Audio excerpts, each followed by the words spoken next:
Hey guys, Rorius here. Oh god, wait. What have I done? I think, the game is supposed to be not in widescreen. It's in widescreen. Oh no, it's just capturing... It's got the black bars, isn't it?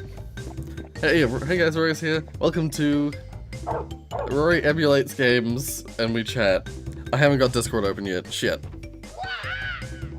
Yeah, it's got the black bars, and the controller's not working. And now it's doing this. Oh, it's because I'm just showing the screen, that's why. My bad. I thought I had it set up better. Sorry, one second. I got some things to do. I got my ramen. I got some apple juice. Dr. Cortex. I got invisible now. Moron.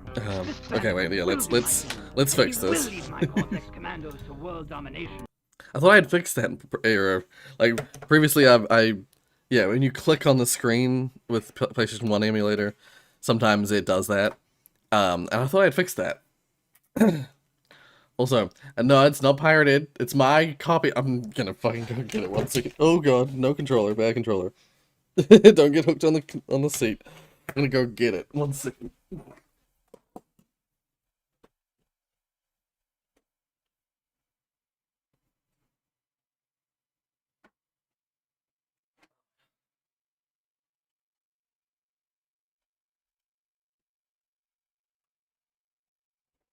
Nuh-uh. Crash Bandicoot.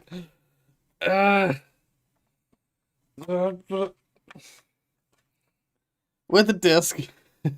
Oh god, you can't see it. I own it. I own a physical copy of it. It's my copy.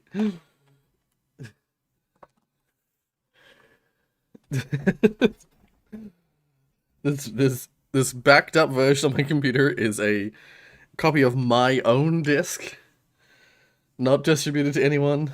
I'm not pirating things. I forget how I fixed this last time. Wait. Let's get Discord open. Discord. No, not that. Nah.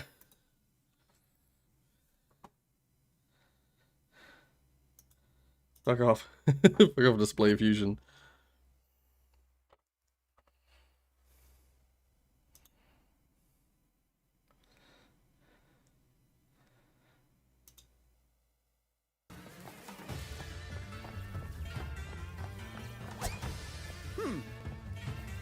Masquerade as me, will you? Well, I'm you from the future, you idiot! I'm not an idiot! You're the idiot! Idiot! Sorry, I'm just watching something Josie sent me.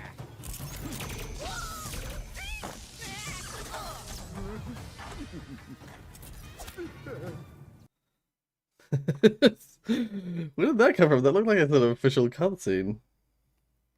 Oh, yeah, anyway. It's...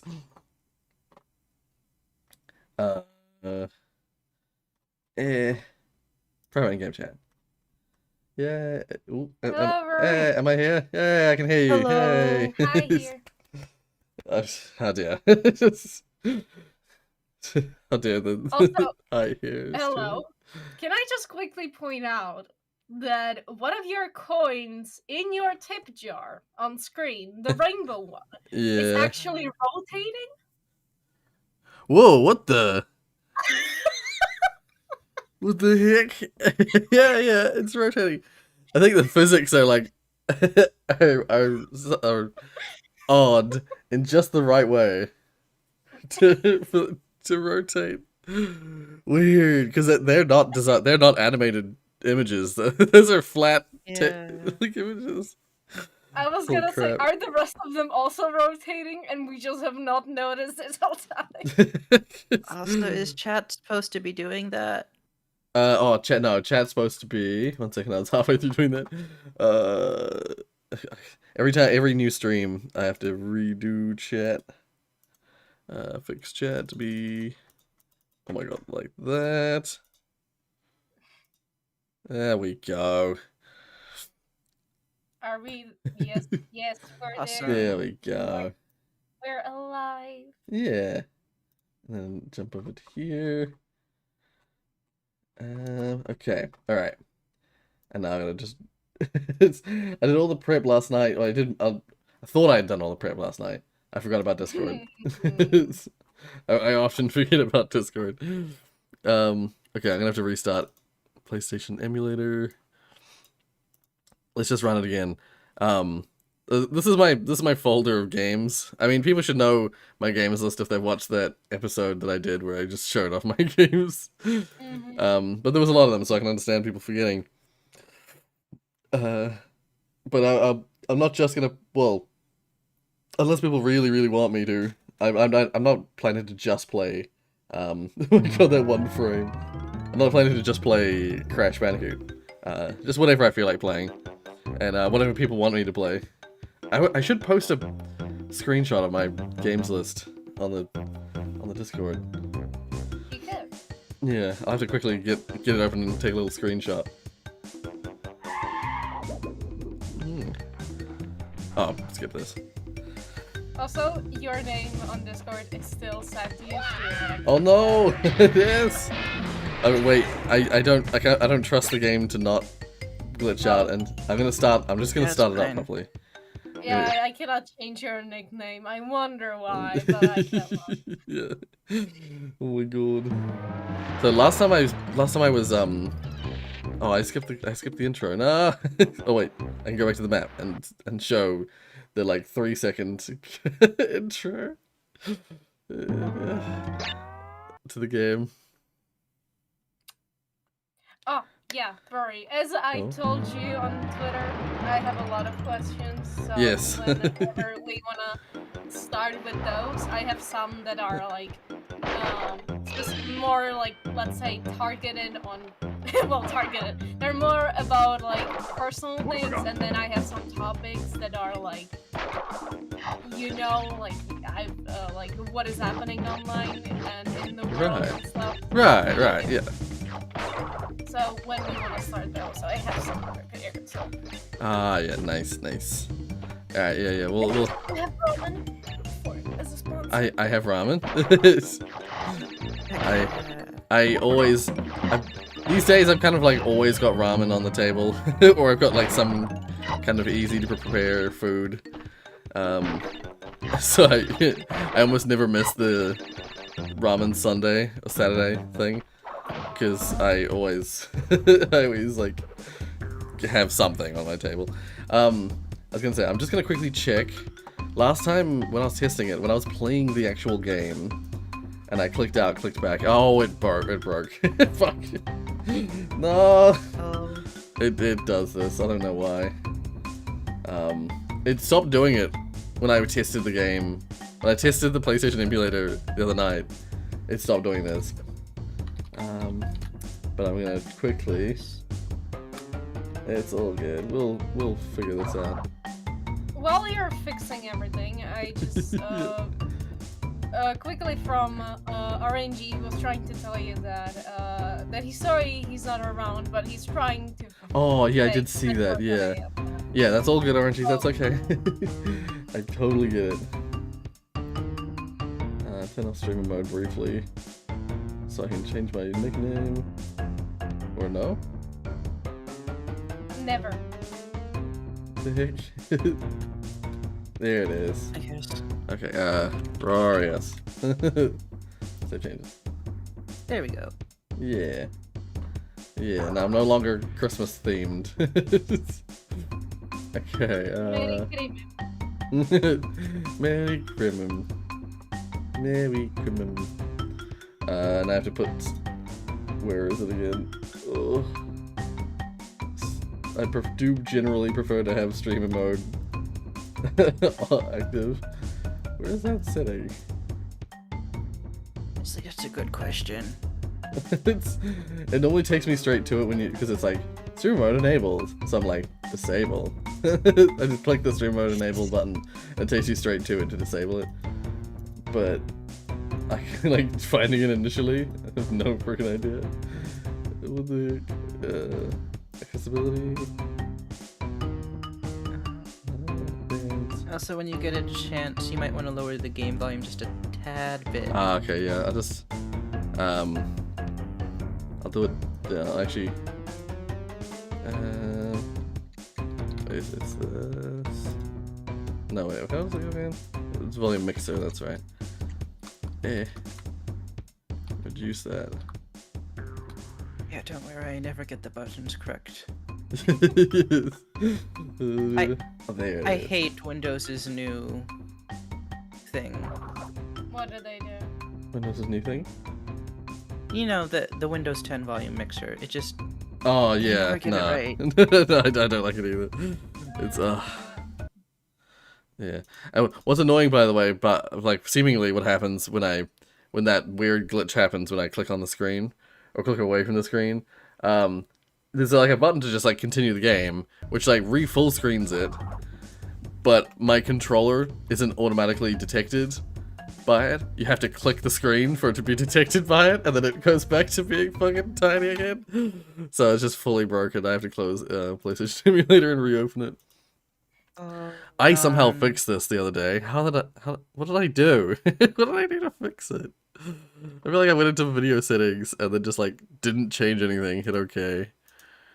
Plugins, video, tested the video things, configured them, didn't change them. Oh, maybe it's a controller setting. Maybe it's set to turn off when it's not in focus. I've looked for settings like that and I cannot find them. In all the settings stuff, so I don't know. Anyone in the... Did you watch the Ars Technica video on Crash? Yes, I did. Yes, the Crash Bandicoot 1 Ars Technica video. Fascinating. I love those kind of things where they interview the developer and they talk about stuff like the stuff he had to like cheat to make things work for Crash. They're like, there's like a processor built into the PlayStation 1 designed for... Oh, how does it work again? Was it like the... I can't remember exactly how it worked, but they had to like... They like overrode the way that stuff is passed through the system. I forget. I'm gonna have to rewatch rewatch that video. But they basically sort of like hacked in a way like hacked the PlayStation's hardware to allow them to pass through data in a different in a unique way to make the graphics and stuff work the way they wanted it to.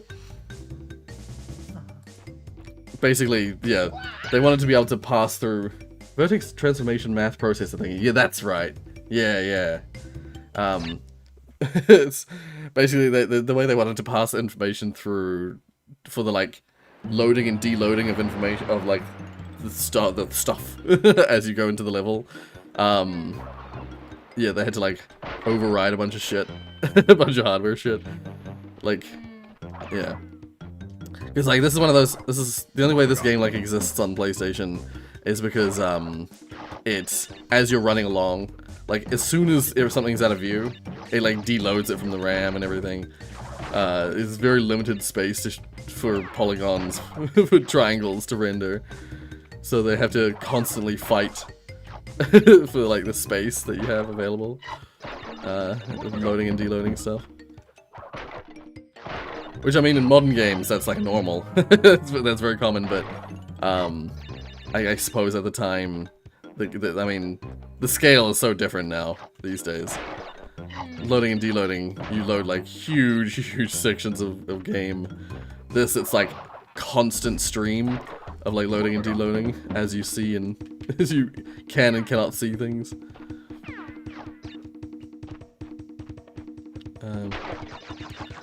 Yeah, see, let's see if I can do this. Let's see if I can get the gem for this level. I might not be able to do it in time. Oh, fuck. I fucked it up. No. Oh, I don't... Do I care enough to do the... to get the gems? Yes. If I do, I have to quit the level and do it again. Do it again. Oh. So no. the way that Crash Bandicoot 1's ruthless. If you die in the level, you can't get the gem. You have to do it flawlessly. Yikes. It's not too hard though because the levels aren't too long. Like, I was pretty much at the end of the level already. Oh. Yeah. I mean, it is the first level. But the first, like, right off the bat, I've noticed, like, difficulty differences. I've been playing Crash Bandicoot Wrath of Cortex recently, which is the first PS2 version of Crash. And in Wrath of Cortex, there's very few areas where they're, like, where I would say they were rude. It's my terminology. They never make you backtrack in Wrath of Cortex. They never make you have to... Oh, right. Since I ended the level last time with masks, well, I exited the level with 2 masks already, I keep those. So now when I go into the level, I just have 2. I have a full mask again before I'm supposed to. Anyway, now's the time where I actually need to do this. This is very specifically timed. If I want to do this the easy way, it's very specifically timed. So I gotta do this, like, sweep through this cleanly. See, there's 2 parts in this first level. In this very first level of Crash Bandicoot 1. Oh my god, why isn't it working? Okay, I might have to just do it the hard way. Oh, shit. Shit. You can do it. Old Naughty Dog seems cool. Yeah, Old Naughty Dog were just sort of fun. The modern Naughty Dog are... I wouldn't say their games are shit, their games are... They've just shifted focus so heavily that they don't really make fun games anymore. They make depressing, sad games. Alas. Yeah. Yeah. What was I saying? Oh right, Crash Bandicoot Wrath of Cortex. Yeah, it never makes you like backtrack. It never makes you have to go through side paths in order to get the box gem for the levels. That's something that you have to do in like a lot of the early Crash games, like straight away this first level to get the box gem. There's a split path at the end of the level, and there are boxes along both sides. So I have to go in order to get the box gem. I have to go backwards along the split path, and that's on the first level, the very first level. But it's because they don't intend for you to get the box gem on your first try, you know? They don't intend for people to get the gems straight up. Okay. I'll try it one more time. Oh my god, I nearly fucked it up again. I think I hard fucked it up, actually. Shit. Wait, let's just quickly go back around like this. The end's right there. But there are boxes over here. There's 2 boxes you have to come back this way for. I'm gonna go right the way back. Ooh. Let's see if I can jump over that gap now that I made. Okay. Oh, nah. It's too big. Shit. Okay. It might just be wise for me to do it the hard way.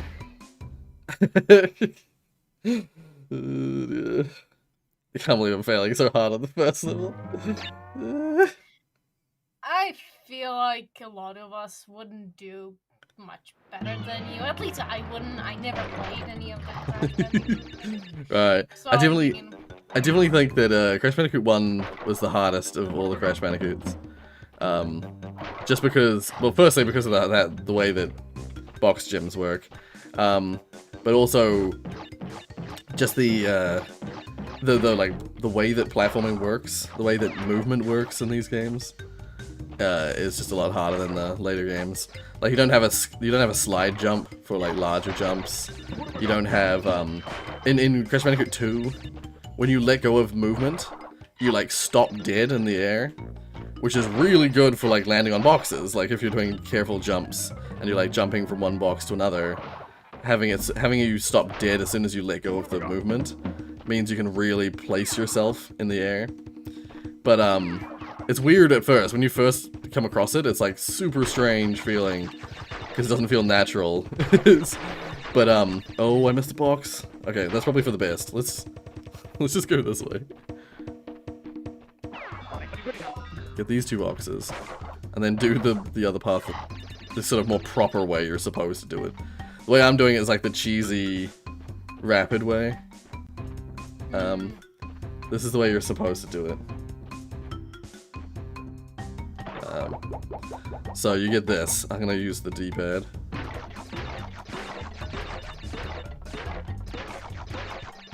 Oh, that's better. That's fucking... Oh, my heart rate shot up right there. But that's it. That should be it. I should have got it. Let's see. Yeah, I got me it. of the stupid section inside the Scooby-Doo game I last played. Oh. It required you to like know what was happening before stuff was happening. Right, yeah. It was like this like minecart thing. Mm. And by time you see the obstacle, it's too late. Right, yeah. White woman jump scare. Yeah, no, I there's a few. Oh, did that keep? Oh, I got the top one too. I keep getting fucking masks because I keep ending the levels with 2 masks. Yeah, no, it's that kind of stuff. It's such BS. It's such BS because, yeah, I guess the difference with this is that the box gem is not required. You know, to end the level, you just have to get to the end of the level. But when you're actually, oh my god, when you're actually like required for progression, required to like just basically like know the level already. Oh, I can't get the box gem for this. This requires that I have green gem. See this tiny little green gem floating on the path? It like disappears as I approach. Yeah, I need the green gem. It'll manifest a platform there.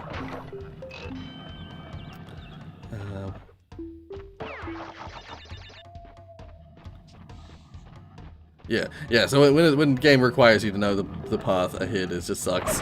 Oh, why did I try that? Luckily, it was like a quick reset because it was segmented into different parts. Ah, yeah. But yeah. like sometimes I was on a single part and it repeated it like 20 times, and I'm like, I want to die. Yeah, yeah. That just, I don't know why, but that just reminded me of Oh, did my controller get unplugged? It did. Oh god. Oh rip. It just I ever so slightly bumped it. That's okay, wait. Fully unplug it. Thankfully, I didn't have to put any like special filters and stuff on. It should still just go, right? It should just still go. If not, just save state. Oh, good point. Is it? Okay, let's just see if I save stated it correctly. I did. Okay. Let's see if I can. Okay, I'm gonna have to just close it. I'm gonna if I can close it, reopen it. Run ISO. Oh right, so I should turn this into a grid form. Wait. Let's go like small icons. Stretch this out. Oh god, there's so many. The problem is that oh no, that's everything there. Okay. Let's just do this. This is PS1. The reason that they're so big is that each game has 2 files. So it's because it's just something that PlayStation 1 emulator requires.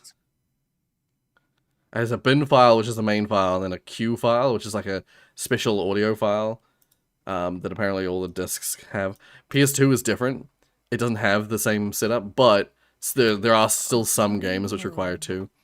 What the heck is more the chicken?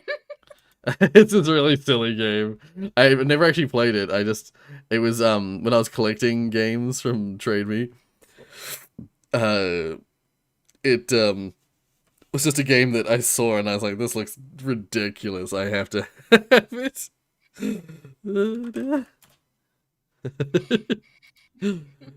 It's this really silly platformer game. I mean, I can play it. I can play it now, like today if you want. There we go. That's PS2.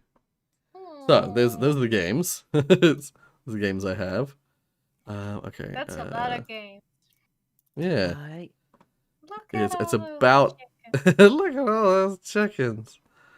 It's about 60 games each. There's Resident Evil. Yeah. Only Resident Evil 4 and Code Veronica on PS2, I think. I don't have the original ones on PlayStation 1, sadly. How dare.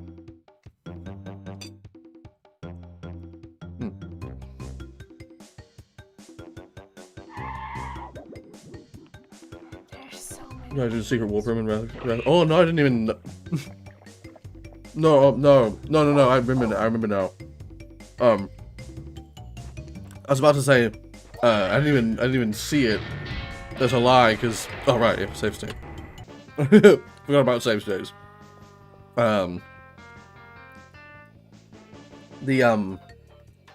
It doesn't unlock unless you get a what's it calls it, a relic, and or until you beat the final boss, and then the secret warp room will show up. But yeah, so I didn't do a single relic, so it showed up when I beat the final boss. And then it revealed the fact that you need to get 25 relics to get all the secret levels, to get all the final gems. And I was like, yeah, nah. Nah, I'm good. You know what? I'm good. I'm just gonna leave this series there. Yeah, the way this game works, it has a save system. It has a save system, and it also has a like a password system, because they didn't assume that people had memory cards when the PlayStation first came out. So they had a password system, so you could like get a unique password that would just tell it, basically be a code for exactly where you are in the game. And there's what that means as well is that there's basically a cheat unique code. Oh my god. I missed boxes because I missed 3 boxes that were up in the rafters that needed the green gem.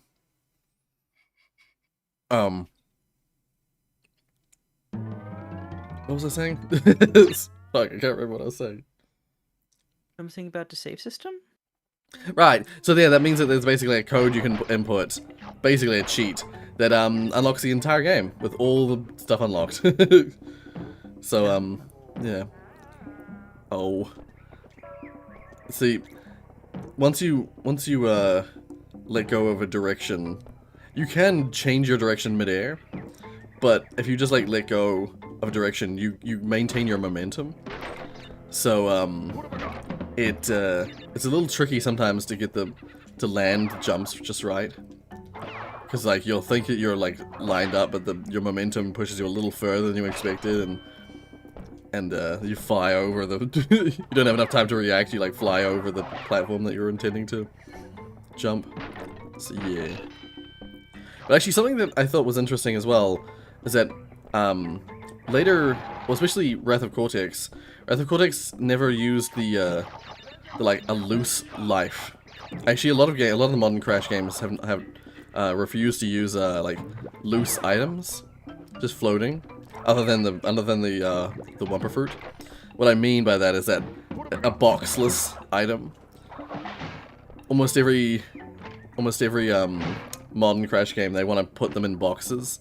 They never, which means that you have to then collect those boxes in order to get the box gem. In this first Crash game, there's a bunch of areas where there's like just floating lives, floating masks. Oh, fuck me. Oh no, I died. I'm stuck in there. Shit. Oh. No. No. I can't believe the one level, like, the second level, which had a gem requirement, I got through without dying, first try.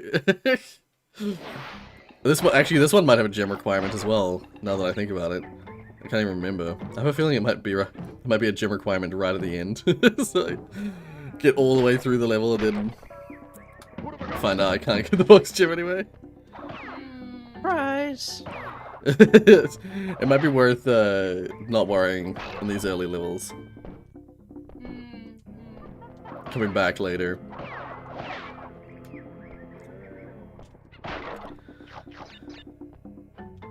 Yeah, so like, even and for an extreme example, in this first game, there's a level in like right near the end of the game, which has like a secret path that takes you straight to the end of the level, and on that secret path, like on that mini path, there's just like 15 lives all lined up, just loose lives, not in boxes. Oh, fuck. No, no. You know what? Forget it. I'm pretty sure this has a gym requirement, and if it doesn't, I'm gonna be so salty. I know that one of these levels that's in this in this shape, in this design, has a gym requirement, and we'll get through the level and see. See. But oh. I was gonna say, if you want, Tiana, you can start asking me some of those questions.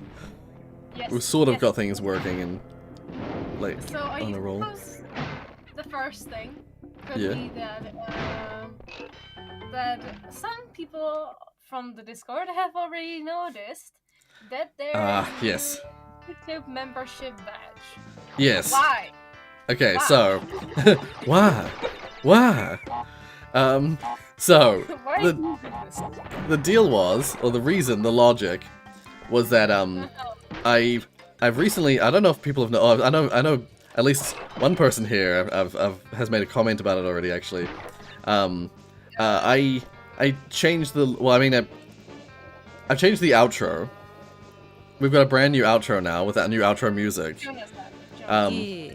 And Josie mentioned the outro. Josie mentioned noticing the new outro. I noticed. Okay, you didn't say anything though. No, I did. Yeah, and with that, like, because I finally got the new logo set up and implemented, so I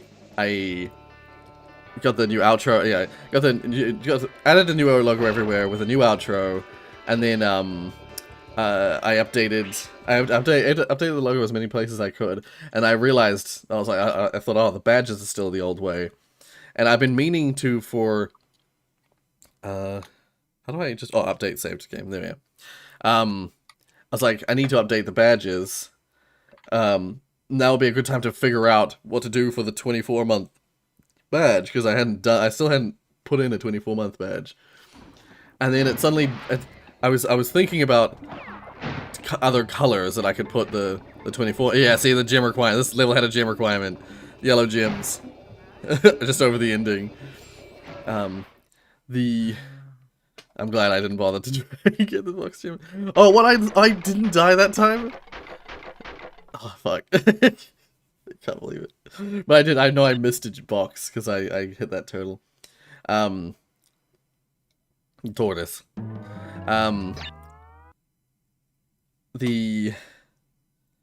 So yeah,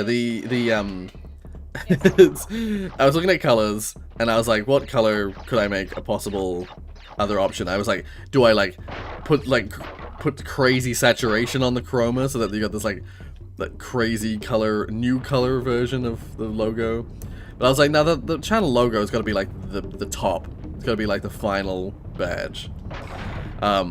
And then I was just hue changing, you know, like chroma hue changing the logo, and I switched it to purple, and I was like, oh my god, why did I never think about purple? Purple, the channel color. It's like, I was thinking, my brain was so fixated on like bronze, silver, gold, and other options for that, like platinum, which looks exactly like silver. So I was like so fixated on that I didn't even do it, like nothing. My brain just did not process the possibility of something other than that kind of shtick. Yeah, purple. I was basically like, oh shit, yeah, I can make it purple. And then I was like, but purple is, while purple is the channel color, like the chroma is like the true channel colors. So I was like, yeah, no, it's gotta be It's got to be the 1 year one is the purple one for the channel color, and then oh yeah, I got it. And then the chroma is the 24 month. So that's why the 12 month is now purple and the 24 month is now chroma. I know I feel bad that I felt a little bad that Jonas had just got the chroma, and then immediately I changed it to purple. I'm sorry, Jonas, but I mean, you've achieved the same thing. The purple means the same thing as what the chroma used to mean, so I still appreciate all your support. He does have the stream on mute, so he cannot hear you. Yeah, I thought that was the case. This one requires the orange gem. I thought so. I was already gonna say that. I was like, I think this is one of the ones that requires a gem as well. So thank you for the thank you for the heads up, because yeah.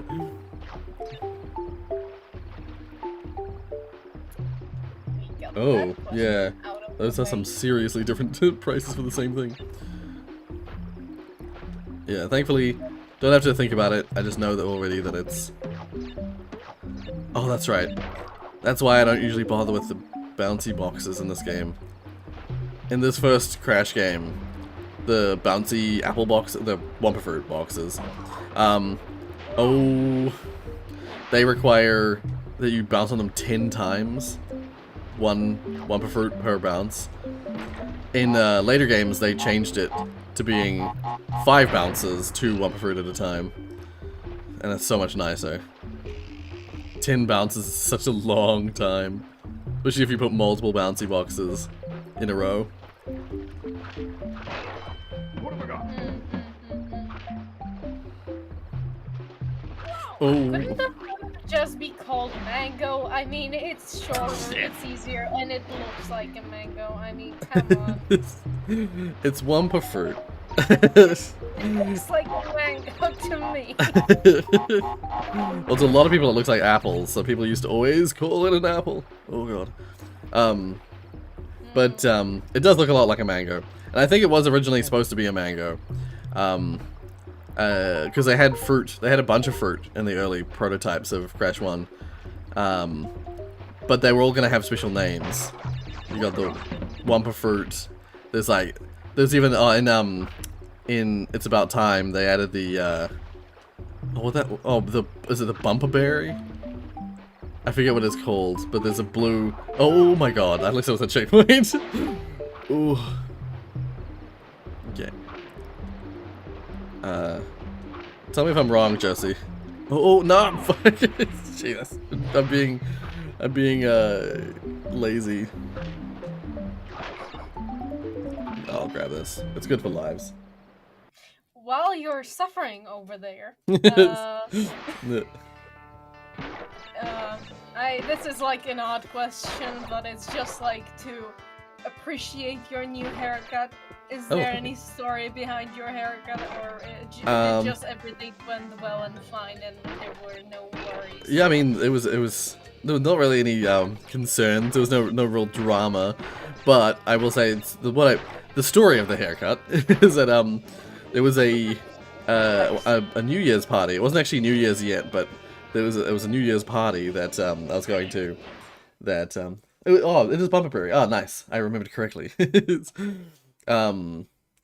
it was a New Year's party I was going to, and I hadn't had my hair cut, and I was like, need to get a damn haircut. And so actually, Mark and I both went to the same hairdresser at the same time and got our haircut. Like one right after the other. And our haircuts are pretty similar. Like, the only difference being like,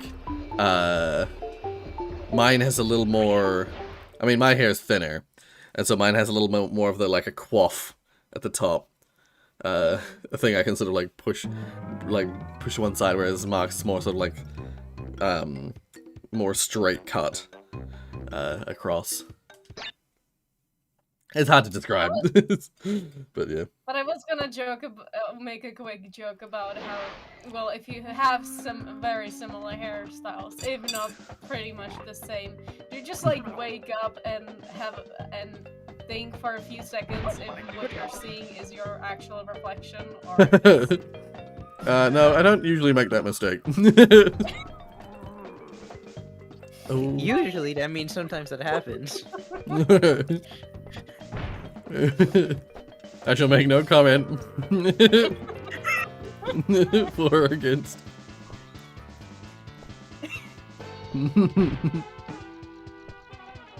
Oh. I tried to do that the quick way, and I nearly screwed it up. Glad I didn't keep trying. Yeah. Oh, Nathan, I'm using the EPSXE emulator. One of those E's probably stands for emulator, but blue gem required for this level. Oh, thanks. That is incredibly useful to know, because I always forget. Like a lot of the levels are visually, like stylistically similar, and so I always forget which ones require gems and which ones don't. Josie, how do you remember what each level means? Josie might be looking it up to help me. This level multiple times. Or that, yeah. Like the thing is, I also played this game. I played this game many times, but I just don't remember the nitty gritty. Even if I would play a game a lot of times, I believe I still wouldn't pretty much remember everything. So like, no, I'm like impressed, Josie. Don't be sad. I am impressed. Oh wait, you're not sad, oh, you had to go back to. Oh. Okay. Oh. Right. Yeah. Fair. Okay, I'm gonna try. There we go. That's all I cared about. Ah, damn! I still was too close. Oof.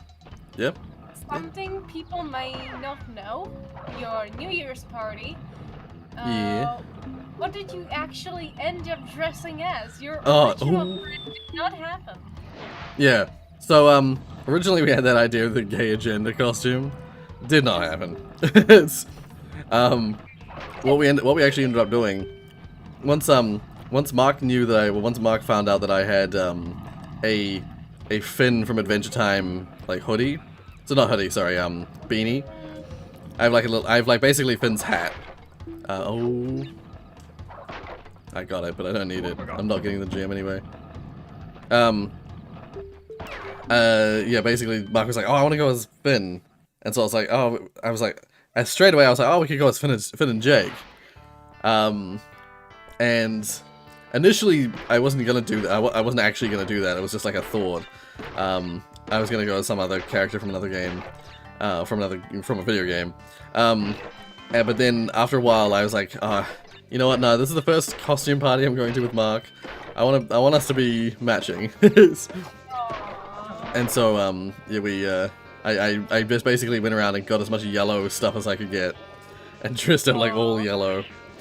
And we just got Mark like I think we just needed to get him I think we just got him some like dark blue shorts and a light blue shirt, and that was it. Basically, we were like the most off-brand Finn and Jake ever. Like, we didn't have the green backpack for Finn. We didn't have his sword. We used one of my swords. I have a bunch of swords. You have a sword. I do. I have swords all over the place. The one that we ended up using was probably my coolest one that I have, which is it's a skull cane. So it's a cane with a skull as the handle, as the top, and then you can unscrew it, and then there's a sword inside it. So yeah, that's it was very cute. Jake says, I liked Mark, nice dude. Sorry if we were a bit intense. Oh, right.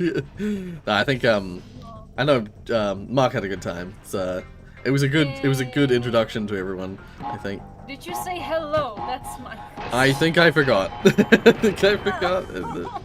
I'm sorry.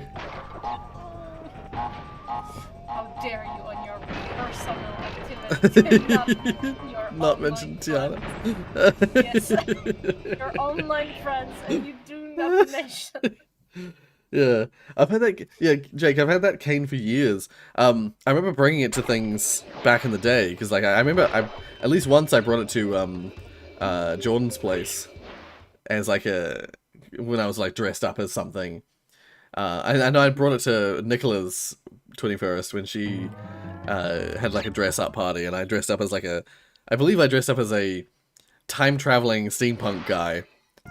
No particular character, but just like I dressed up as like a character from sort of, I dressed up as like an 1800s attire, but I had like this like steampunk gun thing, and I had like a stopwatch in my pocket, as if like that was like a time device. I mean, it is a time device, but like it's a time traveling device. And I believe I had the cane with me. Okay, let's see if I can get this. Oh, this is so rough, this level. These fucking pig levels. On a side note, Witch Hit's on sale on Humble Bundle for Oh! Everyone, buy Witch It!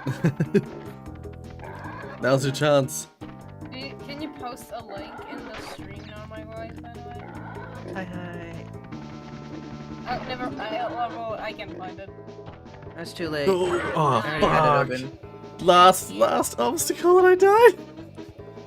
Oh, no. No! I have to do it. I know I can do this level because it doesn't require. It's not a normal level. It doesn't require any kind of gems. Oh, Jake pointed out one of right. the things I also wanted to ask about, the flatworming party. How Yeah. did that go? Yeah, it was real nice. It was real like, it was well, I say relatively chill. I was stressed out about it, but I really didn't need to be. It was, it's typical me, just anxious me. I bought way too much food for the party. We have so much leftover shit. We're gonna be eating leftover like sausages and oh, what the heck? Didn't even hit that. Send some food over, I'll leave that. Yeah. So okay. So mini story time about the party. So on Monday, this is last Monday. We were just talking about the idea of having the housewarming party because we'd talked about it for a while. But I was like, oh, we'll wait until we've like set ourselves up better. But then I was like, oh, on Monday I was like, that housewarming party, like people are about to be going back to work, and it's gonna be hard for people to like do things. This is like the last opportunity this year, basically, that we know that everyone should be on holiday. Well, lots of people should be on holiday, should be able to attend, and so we were like, shit, we gotta do it now. We gotta do it now, even though we're not really set up for it. We're just gonna do it. And so we posted on the group chat thing, like, I know it's late notice, but if people are keen, we're gonna have a housewarming party on Friday. So we gave people like that week's notice, basically. And then okay, right to the right. Yeah. Ooh. And the symbols are purple now because that's now what the 12-month badge is. 12-month badge is now the purple badge. The 24-month badge is the chroma one, because the 24-month is the final one that you can do. So yeah. You were already at work? Ah, damn, shit, yeah. I remember, and to be fair, that's actually something I was going to bring up, is that for some people were back at work already. One of them being Mark. We didn't know until Tuesday. We posted the party on Monday, and on Tuesday we found out that Mark had been scheduled to work on Friday night. And so, like, he managed to convince them to let him go, like, real early.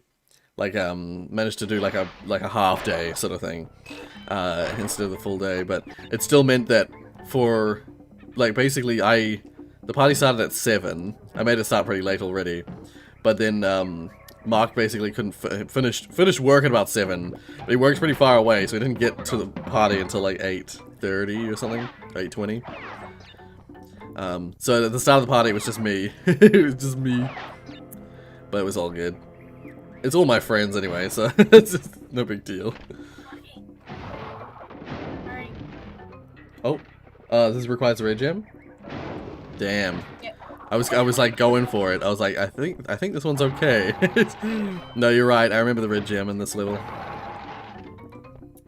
It's almost like that red gem in this game is very pink. But I think it's just the way that they designed the gems. They're all pretty, like, soft versions of their colors. The later games made them really, like, vibrant colored, but in this game they're quite soft. It's to do with the transparency. One of the questions I actually also have. It's kind of weird to go back to this topic again, like the Christmas celebrations and stuff. Right, The right. reason I want to come back to that is that I want to ask, what did you get?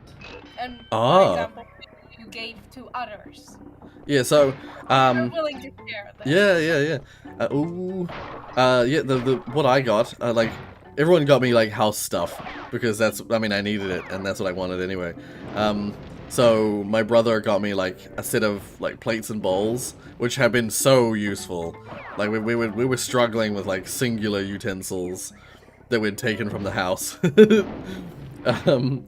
And so we finally have our own, like, set of, like... I was hoping if I was on top of the box that it would be okay, but that was not. Yeah, basically, my brother got me plates and bowls, and it came with, like, cups. It came with, like, it was basically a full set of everything you'd want in a kitchen. In terms of eating on, serving, yeah. And then, my mum got me a toaster.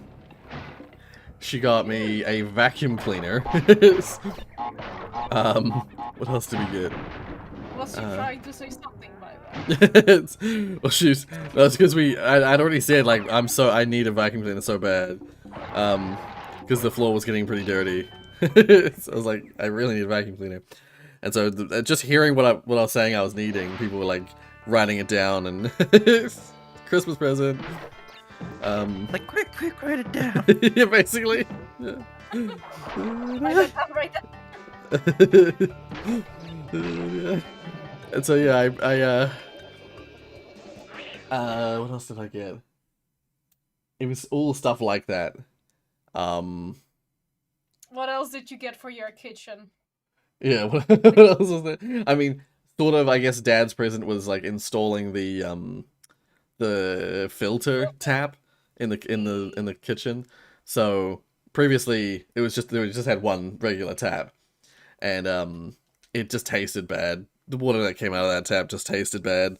So I paid for it myself. Like I bought all the like filter equipment, but Dad basically like drilled a hole for me in the what was it called? The bench top. That's what I'm looking for. And like installed the components and stuff like that. So yeah, that was kind of Dad. He'd already done that before Christmas, but I was like, yeah, that can be your present to me. Like that was invaluable. I really wanted that filter tap. 9, 10. There it is. What did the rest of you guys get, by the way, if you got anything? I'll say what I gave people. I can say that. The heck? Oh, there we go. Weird. I got stuck in the back walls. I got my mom. I bought mom. Mom always wants jewelry. And so, but she just tells me what she wants. She's like, I want this thing, and then I'm like, all right, that's birthday present or that's Christmas present. Ooh. And then ooh. Actually, there's one thing in this level. I think it's in this level. Sorry to tangent again. I think it's in this level. It might be in the next. It might be in the gem path. Oh no, the gem path goes up there. Fuck.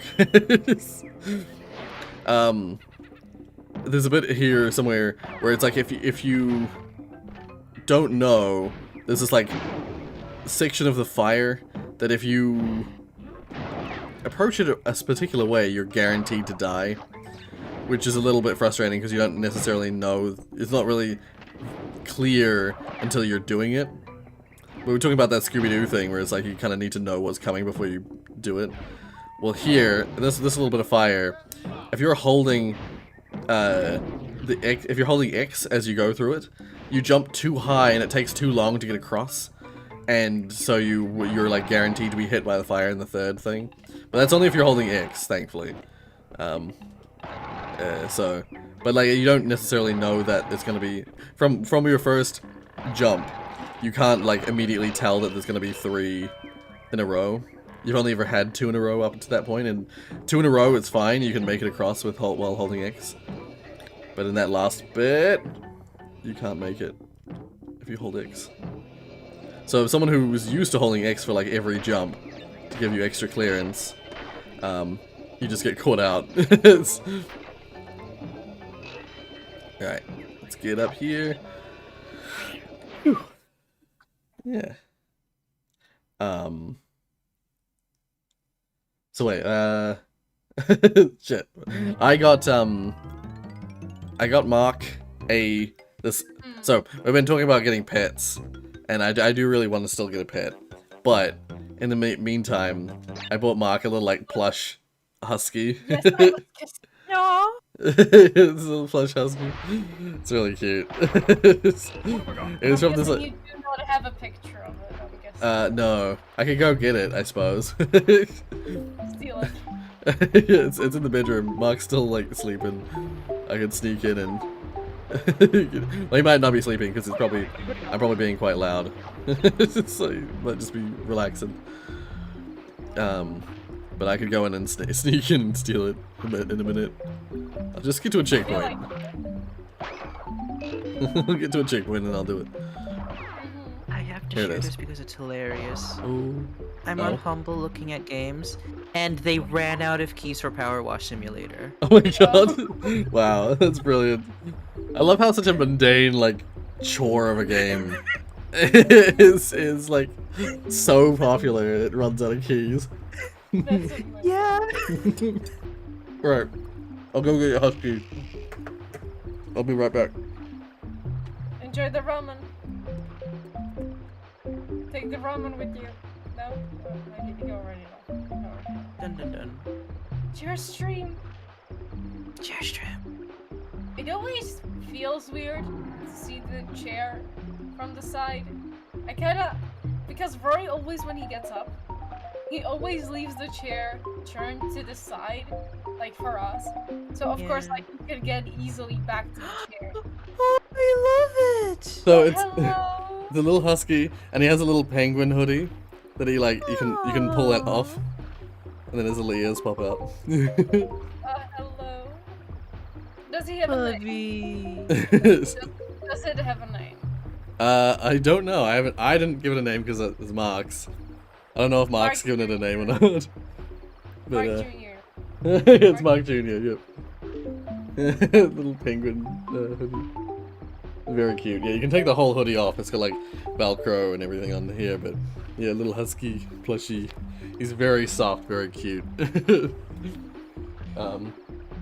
I'll put Mark Jr. up here on his throne. There you go. He has a throne? Well, I've just given him a throne. He's on top of my computer. On top of the tower. That's a horror movie. Yeah. The husky stands on it, can stand by itself on its legs. So, yeah. Oh. So it actually looks like it's standing waiting, like. Pretty cute. A bold name. This is one of the topics I kind of feel like that anyone can now chip in and say something, not just Rory. And that is something I wanted to draw up is FNAF security breach. Oh yeah. Since it has been like this common idea that the game is possibly unfinished, that it's unfinished, possibly rushed. Yeah. A lot of people can agree probably on that there are things that could be just done better. Yeah. What you guys prefer should be like the most top priority when it comes to all the things that can be improved on in the game. I don't know, I would say, I'm not sure 100% like what I would, there's a lot of things that I would want to change ultimately, but one of the things that I feel is the most sort of like frustrating thing, most egregious, in terms of like, not just bugs, but like gameplay features that are most like frustrating and egregious, is the millions and millions of staff bots. I don't know, I think for a lot of people they take away from the horror of the game, and they take away, for me, from like just the exploration factor. I feel like I'm just constantly being squeezed in a direction, so I can't actually thoroughly explore the spaces. And I mean, I guess that was the idea, so the idea of the staff bots was supposed to be, like, clearly was supposed to be that to make traversal of the megaplex difficult, but they made it frustrating. That's what they did, which is not, you know, you don't want the difficulty to be from frustration. Like, you don't want to cause frustration. You want to create a challenge, you know. And so if they were to not change anything about the way that the staff bots, like, if they were going to keep the staff bots all there, what I'd want is some way to, like, deal with them, you know, some way to get rid of them. Because to me, what it feels like is that they've developed, like, a stealth game style, like, I keep thinking back to, it feels like a Metal Gear Solid style, like, patrol guys, you know, guys going around with, like, cones of vision, except you can't see the cones of vision unless you're in your phase watch, which means you're standing still and you can't move. And oh, I thought there was a fish there.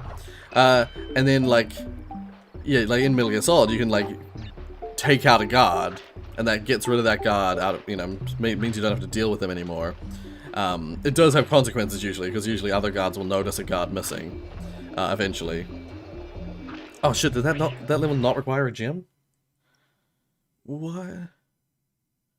I thought that... Josie mentioned that you're going to be good until you hit a certain point. Damn it! Yeah. Shit! Till you reach Road to Nowhere. Road to Nowhere, right, yeah. Okay, well, let's redo that level then. Let's do it properly. My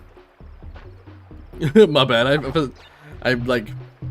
I thought I read, I think I was remembering an old comment of yours, Josie, that the previous level of this required a gem. So I was like, oh, it's gem requirement. Shit. Oh yeah, by the way, Josie mentioned that if it was on her, she would probably make some adjustments to how the AI works. Yeah. Because like the enemies just teleporting. Yes. Things like that. Yeah, I do think the staff bot calling the animatronics, and then having the animatronic just literally appear right behind you at that moment, it kind of sucks. It kind of sucks. You want the staff bot to cause an alert, which then an animatronic might like run through a nearby door and like start running in that direction. Like, oh my god, I did that again. I did that stupidly again. You can't hit the monkeys while they're rolling, Rory. Oh, hey, Mr. Junior. How you doing? I don't think you remember me, but I used to watch you. You have I believe you have a new name and avatar, so yeah, I'm probably not gonna remember. What was your username and image back when you last watched? Unless it was Mr. Junior still, and I just completely blanked. Go on. Digits, do you have something you would add to the FNAF security breach thing? I'm not sure if you keep up with the content at all or something. Well, I've been watching it. I haven't played it, but I think I'm getting a good sense that the world design doesn't lead well to directionality. Because, like, in Breath of the Wild, you see something and you're like, there's something there. And 9 out of 10 times, there's something there. Inside Rorius' case, when I'm watching, it's like, where am I supposed to go? And then, like, it doesn't guide you visually very well. Nah. I think, yeah, like, for me, the way I see it is that they've gone for a very literal approach of, like, I feel like they designed they designed a mall, and it's like if that mall were to exist, like it's a cool mall with cool stuff in it. It's a cool megaplex, you know. Like that space in real life would be a really cool space to go visit and spend time with your kids or whatever. But like as for a game, like it really does feel like they designed the space and then they tried to fit a game into it. That's a classic thing. A lot of I've seen a bunch of different developers do that. Like even developers like even games that are considered like masterpieces, like Dark Souls, for instance.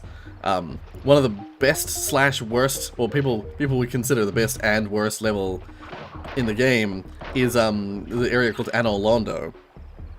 Anor Londo is this like amazing city of giants, basically. It's like this huge city, and for a small section of it, you're kind of just running, like the game expects you to like run along scaffolding outside the edges of buildings and stuff like that. It's this very strange path that you're supposed to run on that doesn't feel like a real path that no person would run, that like no logical you know, no logical person would run those paths. And people are, oh, I missed boxes. Oh, I know where I missed them. I know where I missed them too. Fuck. Shit. Yeah, it feels like what they did is they created like an area or a space with Anor Londo, and then they like decided that they didn't want you to just go straight to the, because like there's kind of a path that would lead straight to like the end of the space, but they like, so they designed a space that was actually relatively very short, and then they was like, shit, we need to make extra space for you, like to make the level actually last a bit, and so they like made you run on like weird parts of the what should be set dressing, like stuff in the background that you shouldn't really be moving on suddenly became part of the level, and those parts of the level are considered like some of the worst in Dark Souls, because you're running along these like awkward as hell like rafter bits of roof area, and like it's so easy to just slip off and die, and there are guys with bows and arrows that are firing at you in one bit of it, on one bit of it, and like the chances of getting hit and therefore then being immediately falling off, or yeah, just it's just a really awkward and bad part of the game. Well, it's considered one of the worst parts of the game, and most of that game is well designed, like game designed.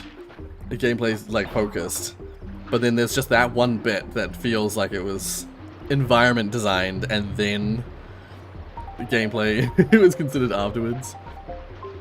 Yeah, it's that's definitely how Security Breach feels, where it's like it really feels like they designed the mall and then they were like, shit, what, oh fuck. No.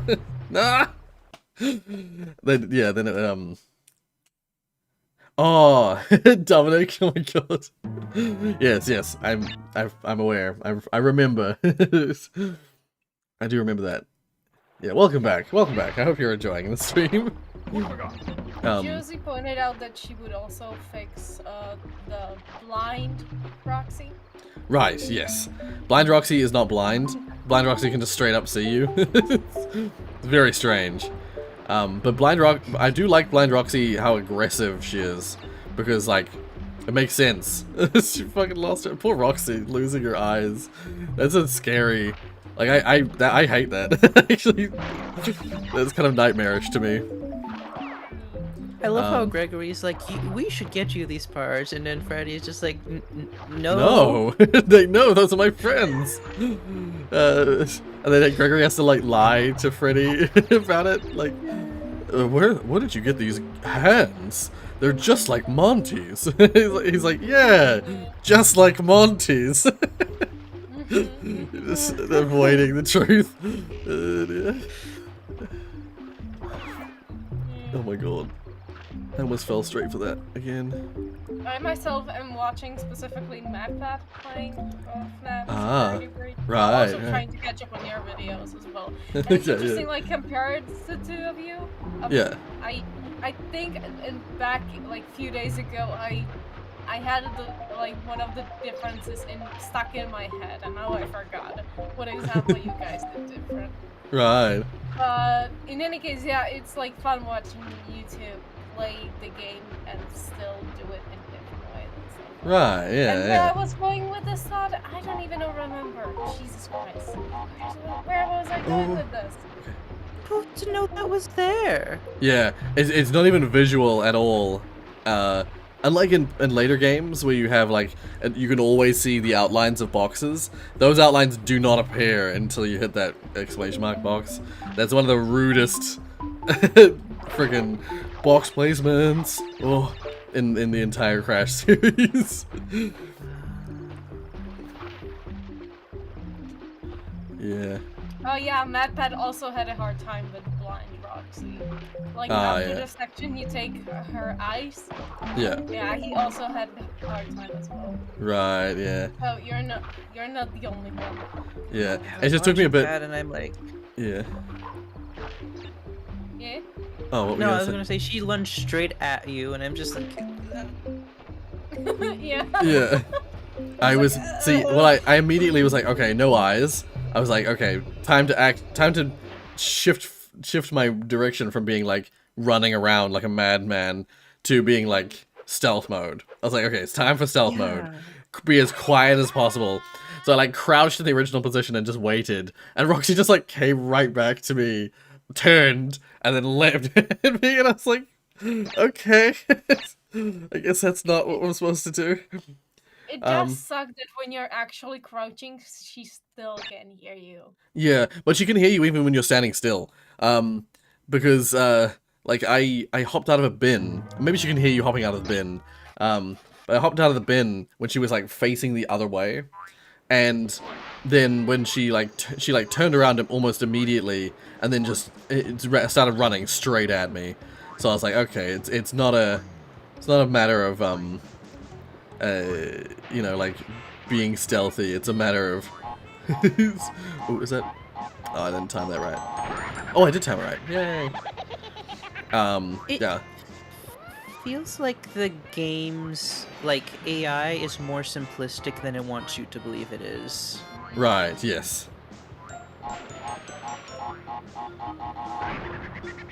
Yeah. No, definitely. It wants you to think that there's this like oh god, I think it goes there. Yeah, it goes in a diamond shape. Yeah, the game wants you to think that there's like all this like there's all these like intricacies to do with the animatronics and their behavior, but it's actually quite basic. It's very much like like you trigger the start bot. The animatronic doesn't like, there's no sort of intricacies to do with the animatronic getting to you. They're just right there, and they chase you, and they're very, very line of sight focused. This is what I read this somewhere as well when I was just like looking at FNAF Security Breach stuff. They're really, really line of sight focused. So if you like just get out of their line of sight, you can very easily escape them, because they do the whole like they run to the last place they saw you, and if they don't immediately see you again, if they can't immediately see you or hear you, then they just like they go into like a very brief roaming phase where they try and look for you, but they that it lasts something like the shortest amount of time. It lasts like 3 seconds or something like that. So they can lose you like immediately in some cases. Oh, I did it. This is like tricky little jump you have to do in this level. You have to go in and out of the screen. Once again, for a platformer that's like, especially in one of these levels where it's like mostly left and right, to make you have to jump off the platform forwards into the screen and then go back. Very strange. But it's one of those things that made Crash Bandicoot 1 really unique. It's like use of the space. Wasn't just that sport not have a handle? Oh? I posted a picture that is Ah. looking like a fork and also like a spoon. It's the most Which is like most unpleasant spork. you're either grasping the fork part of it to use it as a spoon, or you're grasping the spoon part of it to use it as a fork. Like it's a spork, but it's like you only get to use one of the other at a time. It's the most But worse. yeah, it's the most unpleasant spork. I think everyone needs a spork in their household. Everyone needs a spork in their life. The more spork, the better. Okay, I hit an invisible box. I hit an exclamation box. Did that? I forget where that adds the boxes. Does that add it backwards? I don't think it does. I feel like that one's a forward box because it's so hidden that it's just like if you get it, it's a hid. I think this is one of the ones where you probably could have seen the boxes ahead, but you just okay it's here. Yeah, it's this one here that allows you to get that. The Mr. Embryo head. Or Dr. Embryo, I think. Ooh. The bat enemies are so weird in this game. Why are they weird? Oh, just because the way they behave. It's good because it gives you a... expect them to be actually friendly and not do any damage? No, it's just that they're kind of they're kind of a hive mind of sorts, but also it's kind of neat because they give you a brief window of like not dying. And what I mean by that is that they if you spin right as they first arrive at you, you can spin away the first few oh right. Oh crap. No! Oh fuck. No! Screwed it up! Shit! No, okay, wait, I have to start again.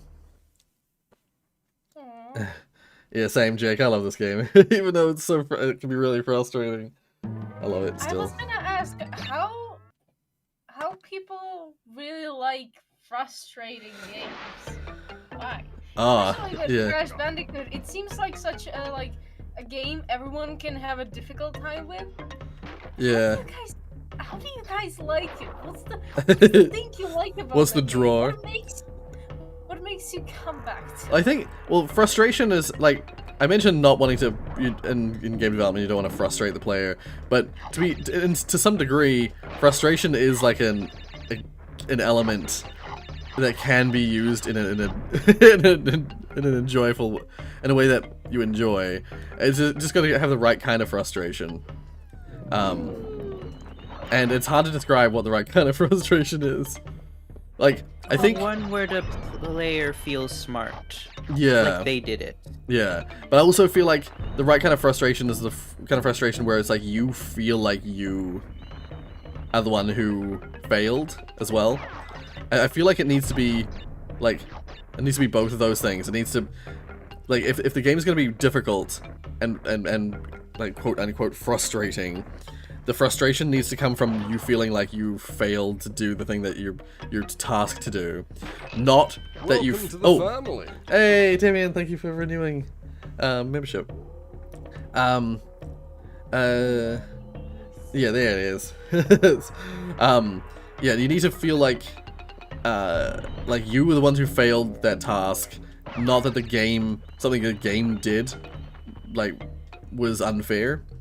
If a game feels like unfair and that's where the frustration comes from, then it's not a good kind of frustration.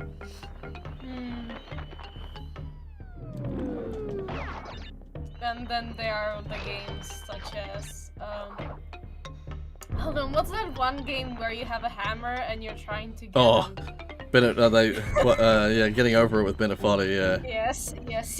Oh god. Where it feels like all of the game is like specifically designed to frustrate. Yeah. Dude, that's an example of a game. Oh fuck, no! I didn't want that either. Shit.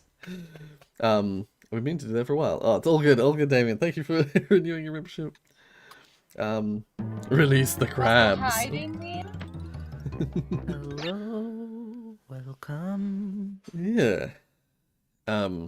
Yeah. I've been No. invited. Love that from you Oh, guys. nice. Yeah. How's everyone doing? Good. Good. Yeah. Yeah.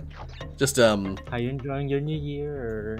Yeah. Yeah. Well, for me, the New Year's going good. I feel like for a lot of the rest of the world, it's still difficult. There's still a lot of problems. See, people have been getting sick. People have been getting really sick recently. Like a lot of people. Yeah. I saw a video.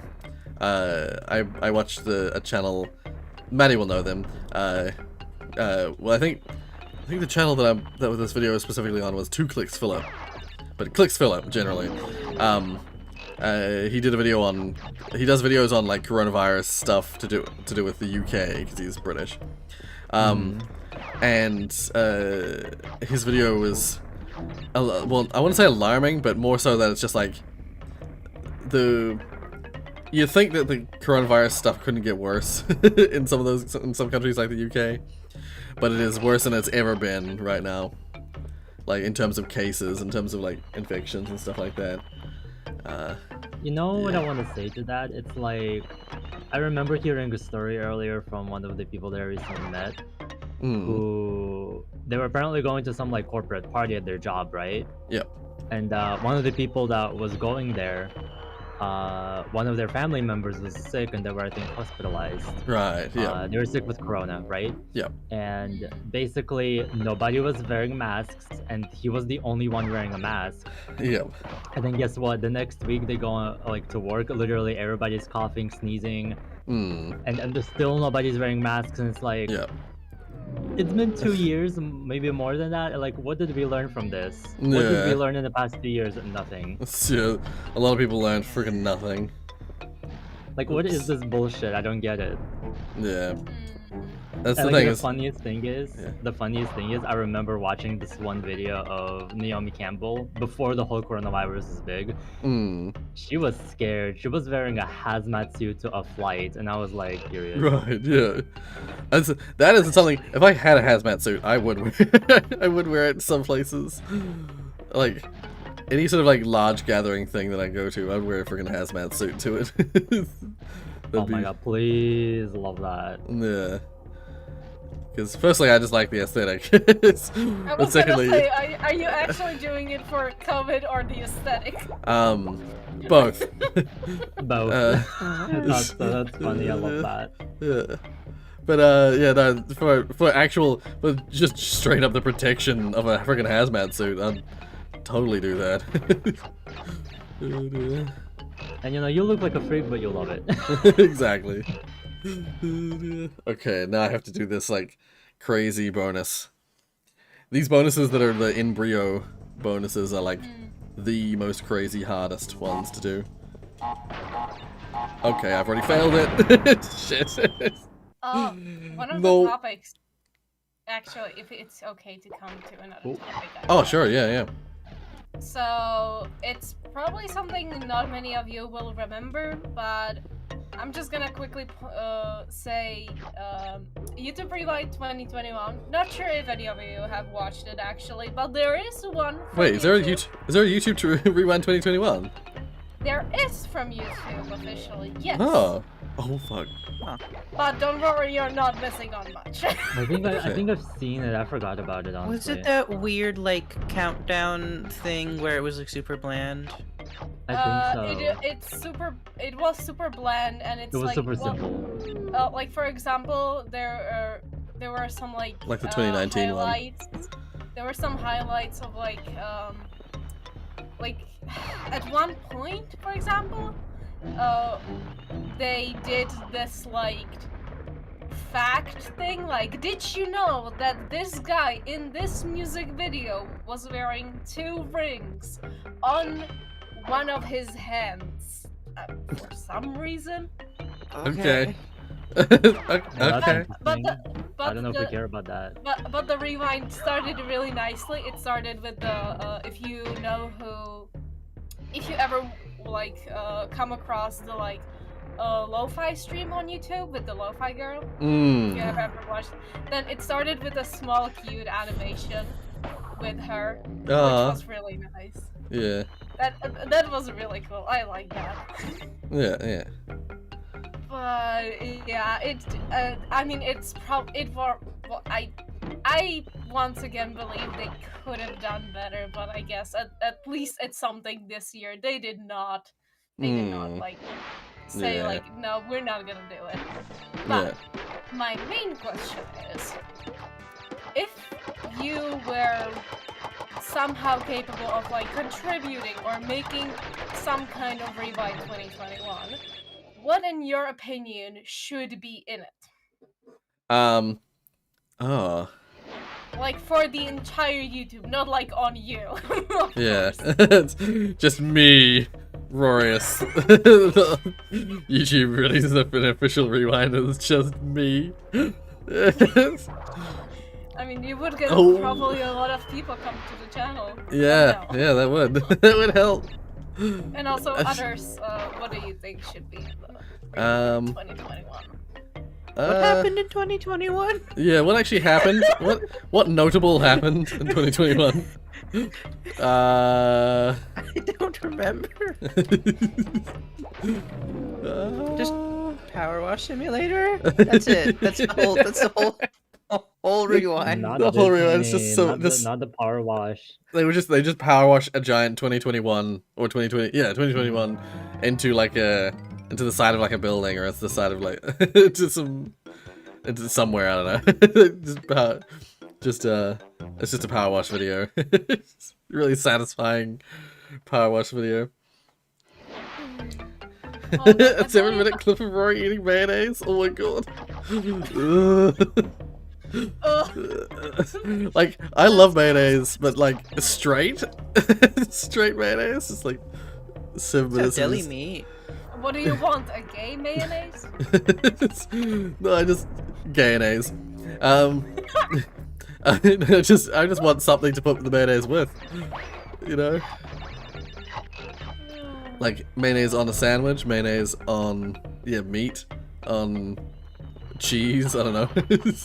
I feel like mayonnaise goes with pretty much everything. It really does. Oh, there we are. So like just anything, just any kind of normal food, any kind of not mayonnaise food. Mayonnaise on mayonnaise.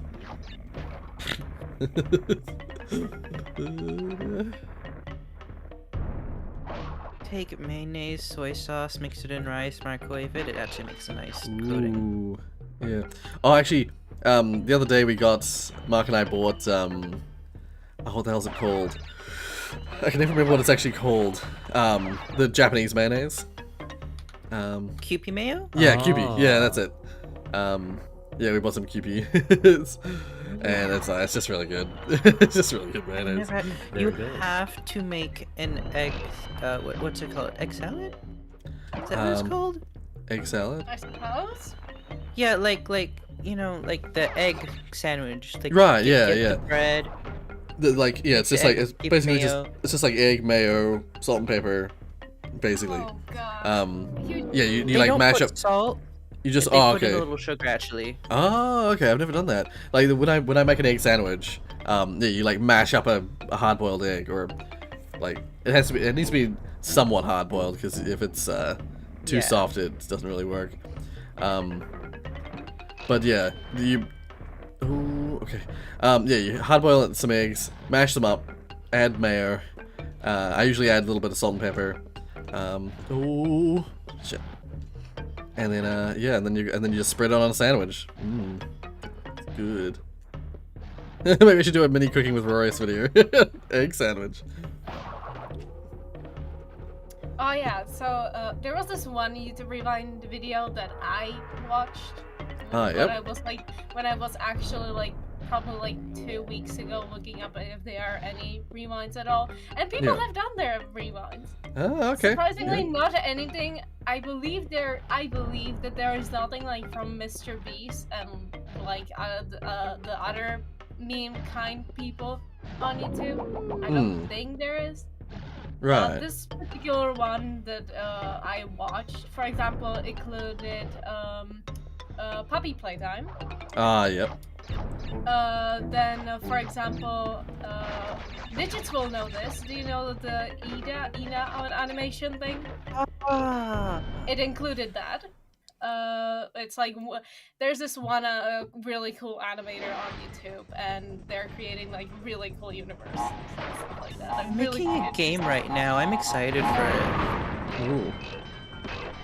Then there was, for example, in that video also the animator Sadist, who animates like the Minecraft Twitch, like Dream SMP people. Like these, the story that is happening in Dream SMP, they're animating it, and they're really always adding some really cool dramatic music to it, and their animatics, I would call them almost, I would call them animations. They just look very well, and they are very popular on YouTube. So they were added there as well. Then what else? What else? I'm not sure if I'm saying this right, but I believe it's the Samsung ad girl. I believe it's the Samsung. Yeah. What happened last year? Was that 2021? Samsung girl? I think so, yeah. I forget. Passage of time is totally 2021 might as well not exist. it was just 2022. 2020. The full 2020-2. It's like Final Fantasy X-2, you know? The year 2022. Not that. Also, Lady Dimitrescu was in that rewind I watched. Yep. That's cool. Yeah. Also, Grubhub Ed was in The Grubhub ad. Yeah, just like a second or two. Yeah, because it was like a whole thing about that, wasn't there? There's like a whole thing about the adverts. It was. It's amazing. For some reason, there was also like this 3D animation of the. I forgot who that guy is named, but in one of. Hold on, I'll just say the meme and you guys will know it. I can give credit. Come back when you're. More shoe from. Oh my god. Yeah. Someone made like a really cool 3D animation of that, and that was also in the rewind. Yeah. And honestly, it's so funny how that has been revived. Yeah. And for example, Genshin Impact quickly showed in that rewind as well. What about Uganda Knuckles? Uganda Knuckles has also been revived, seemingly. True. It's possible that they are in the other rewinds. I have not watched other rewinds. Yeah. Also, Team C's was also showed there quickly. That was something I was going to add, is that like when we're talking about like what we think the like should be added, I honestly think in terms of YouTube and their image, what they should probably just have done is highlighted all the YouTubers who have like done charity shit over 2021. Just do that. Yeah. Just do the charity stuff. I only know of the gaming YouTubers who've done it, but I'm sure other YouTubers in other areas have done like charity stuff, because like that's something that's inoffensive. Yeah, like MatPat's stream where they raised over, how much was it? Hold on, I'll quickly. It was over $1 million, I know that. It was over probably like 1.5 million. Yeah, it was some huge amount. I think it was 1.4 if I'm not mistaken. But it was like a huge amount of donation, and then they had the Jacksepticeye's I forget what they call that, the Christmas donation thing that Jacksepticeye does. He did something like that. Yeah. Yes. Yeah, highlight creators who are like making a difference with charities and shit like that. Like that's what I would say the rewind should probably be. Because I think everyone can agree that that's valuable to highlight. Okay, I believe the number is about 1,622,000, about that. Holy shit, that was more than I thought it was. Yeah, it's funny how I kind of watched the stream, or at least Yeah, I watched parts of a it. little bit of the stream and the parts. Yeah. And it's funny how there was the first goal, which was of course the 1 million. Yeah. That has the people did it, and then there was the second goal of 1.5 million, and that was also Right. that also passed. Yeah, It's yeah. so cool. It's really amazing. Yeah, yeah. Okay, I'm gonna have to real focus hard on this bit. Because it's really tough. Okay, this is gonna be really tough. This bit. I basically have to fly by my seat of my pants. Also, question: was Friday Night Funkin' also last year's thing? I believe. Oh, I guess, yeah. Yeah, yeah. So that also, yeah. So that is also probably one of the things that could be in a rewind of 2021. But what else could have been added? As you said, the charity stuff and Oh my god, I did it. Mr. Beast's videos, honestly. Especially Yeah. the one with The Squid Game thing. There's Exactly, that one. yeah, and then there's Team C's, as you pointed out before. Yeah. Team Trees was a previous year, wasn't it? That wasn't this year. Well, that was in 2021. Yeah, that was, yeah. Yeah. Yeah. It's that kind of stuff. That's what I would say. I would say they probably should have highlighted. I believe the Mr. Beast video for Squid Game in a few days actually got the 1 million views actually. Oh, right. It was like yeah, I believe it was really it got very popular very quickly. A lot Yeah. of Oh, people yeah, did yeah. it. Of course. Yeah. And Those. there were so many people. Oh god, if you have not watched it, I suggest you should. It was really Oh my god, cool. I did it. And also watching some I other people. did it! Sorry, I just have to. I fucking did it! Ah! What did you do? The moment you realize that Crash Bandicoot 1 is entirely a death route, yeah, I got the green gem. So I did it. Yes. It is. Yeah. So those levels, the ones with the colored gems, are usually extra hard. Hence why they have the colored gem as their gem. And that one required that I do the level. Firstly, the level's hard enough. Secondly, you have to do an embryo bonus level, which is usually just like a crazy death pit full of TNT that you have to like time. You basically have to know what you're doing ahead of time in order to do them. And like they're very, very specifically timed. And then also a bonus level, a regular bonus level, a Torna bonus level, where it was all, once again, just all floating boxes, and there was the fucking bouncy boxes in the middle. Oh, nightmarish. Just fucking nightmarish. Because, like, what you have to do is you have to, like, spin the upper bouncy boxes, so you're just bouncing on the lower bouncy boxes. But then, because you've, like, gone through and spun all the top bouncy boxes, you've hit lower bouncy boxes already.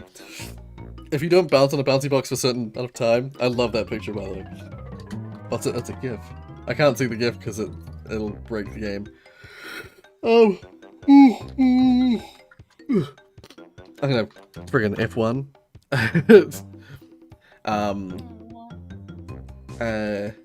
Yeah, if you hit a bouncy box and you don't bounce it up for a while and you come back, it like breaks immediately. So I didn't know which ones were gonna break immediately and which ones were gonna take a bunch of bounces to break. So I had to just like basically wait until it breaks and then move. And that's so much harder to do than than just, it's rough. Okay, now I'm gonna go back to the level that required the green gem, which is right near the start. This is yeah, sorry, it fell. Oh yeah, go ahead. So I'm not sure how it is for any of you, but for a very long time I myself did not understand when people on YouTube in videos said that they get chills from listening to a song. I did not understand what that was supposed to mean. Like Right. Yeah, yeah. until some point I kind of like noticed it, that I actually got chills from listening certain songs. Right, yeah. And I was thinking, if you guys maybe have a particular song that you cannot think of that you do get chills from when you're listening to it, if you do at all. Yeah, I can't think of an example right off the top of my head, but I will say that I have a ton of them. A ton of songs for me that do that. Maybe one or two, but I can't quite think of. Yeah, it's hard to think of it right now at the moment, but I know for a fact that I have like a ton of those. For me, one of the that I, especially like a few days ago, I noticed that a live performance during the Game Awards, specifically from who was exactly on the stage. On the stage, there were Imagine Dragons and someone else, and they were performing songs from the what's the game? They were performing songs from this show on Netflix. What it's called? Damn it! You're not thinking of Arcane? Yes. Yeah, Yes. it's the series it's League of Legends, but it's like a Yes. TV show. Yeah.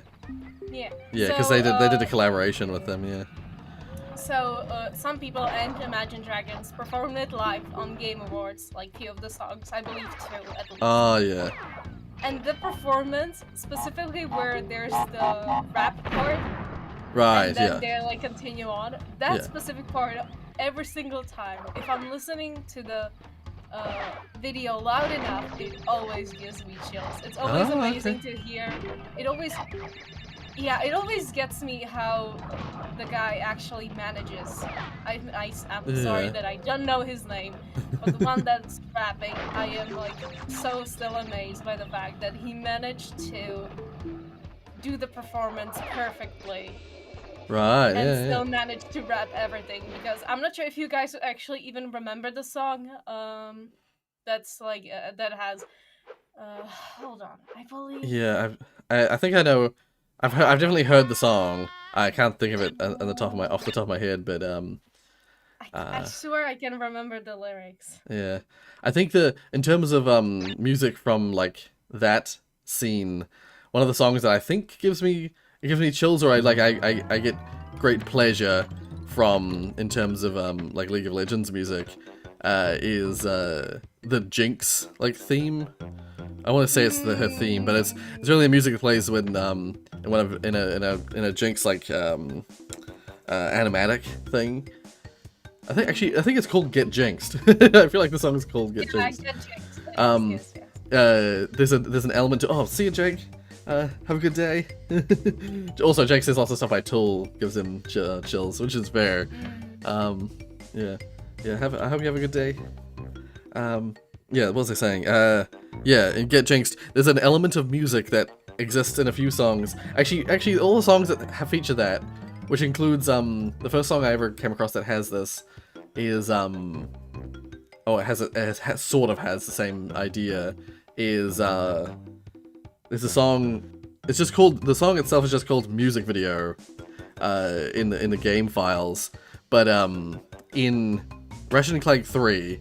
The battle music with Courtney Gears. There's a character in Ratchet & Clank 3 called Courtney Gears, who's just clearly, it's supposed to be like a Britney Spears parody thing.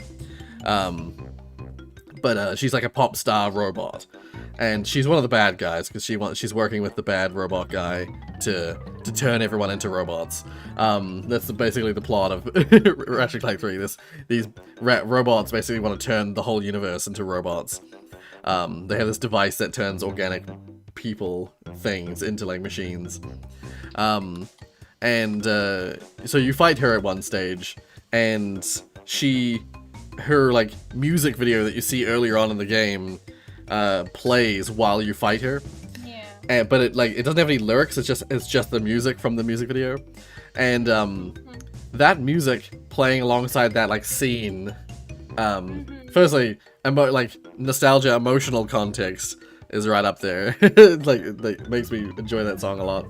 But also, in the second, when you through the first like form of the song, it plays sort of like normally. It plays everything melodically, like standard, I would say, like normally.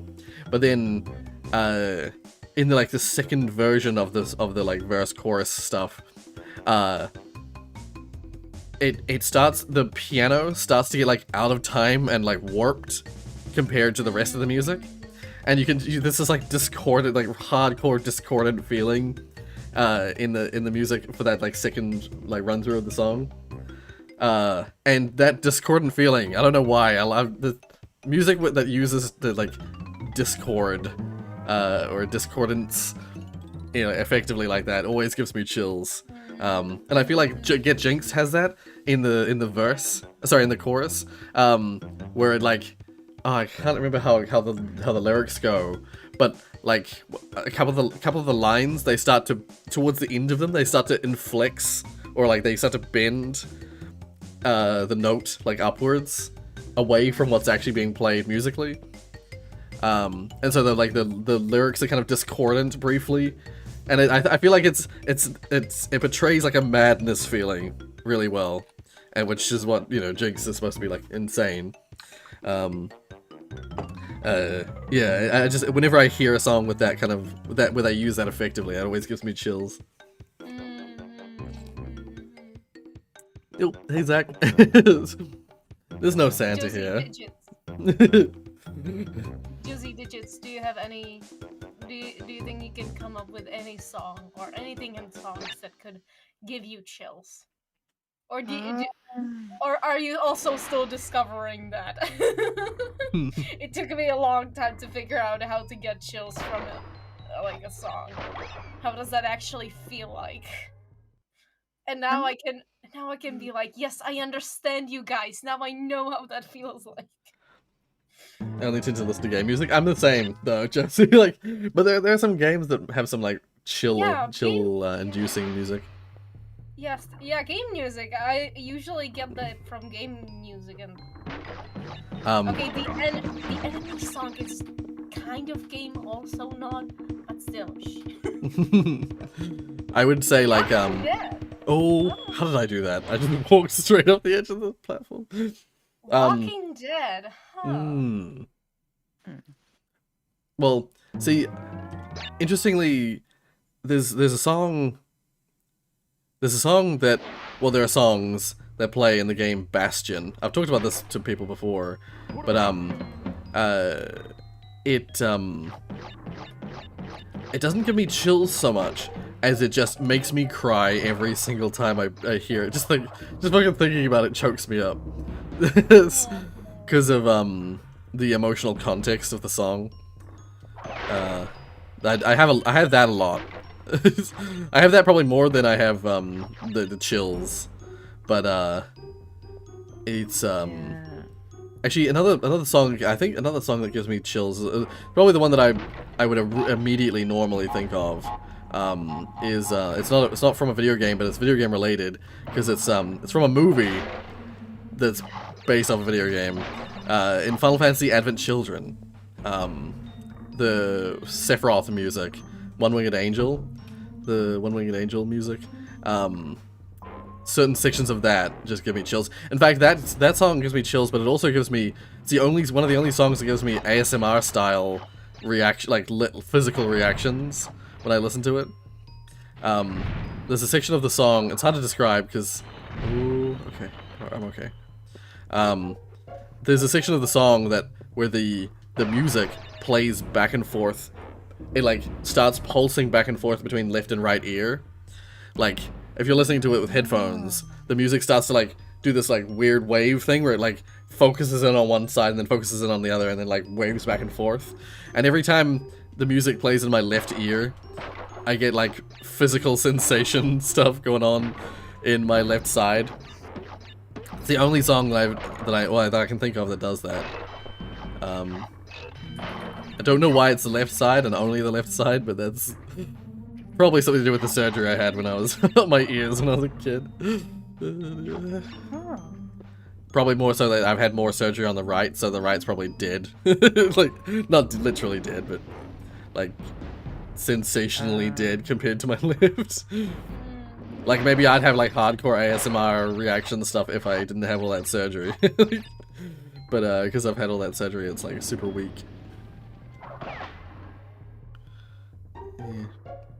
Yeah, that's the game, Bastion. Oh my god, it's just, the story of it. Do I say it? I want to play it on the channel at some point. I don't know if it's spoilers. But the premise is kind of that you're in like a weird dystopia that's like, it's really abstract dystopia. But you don't really know why, like what's happened, and you're, oh fuck. Damn it, this level's so long. I have to reset it.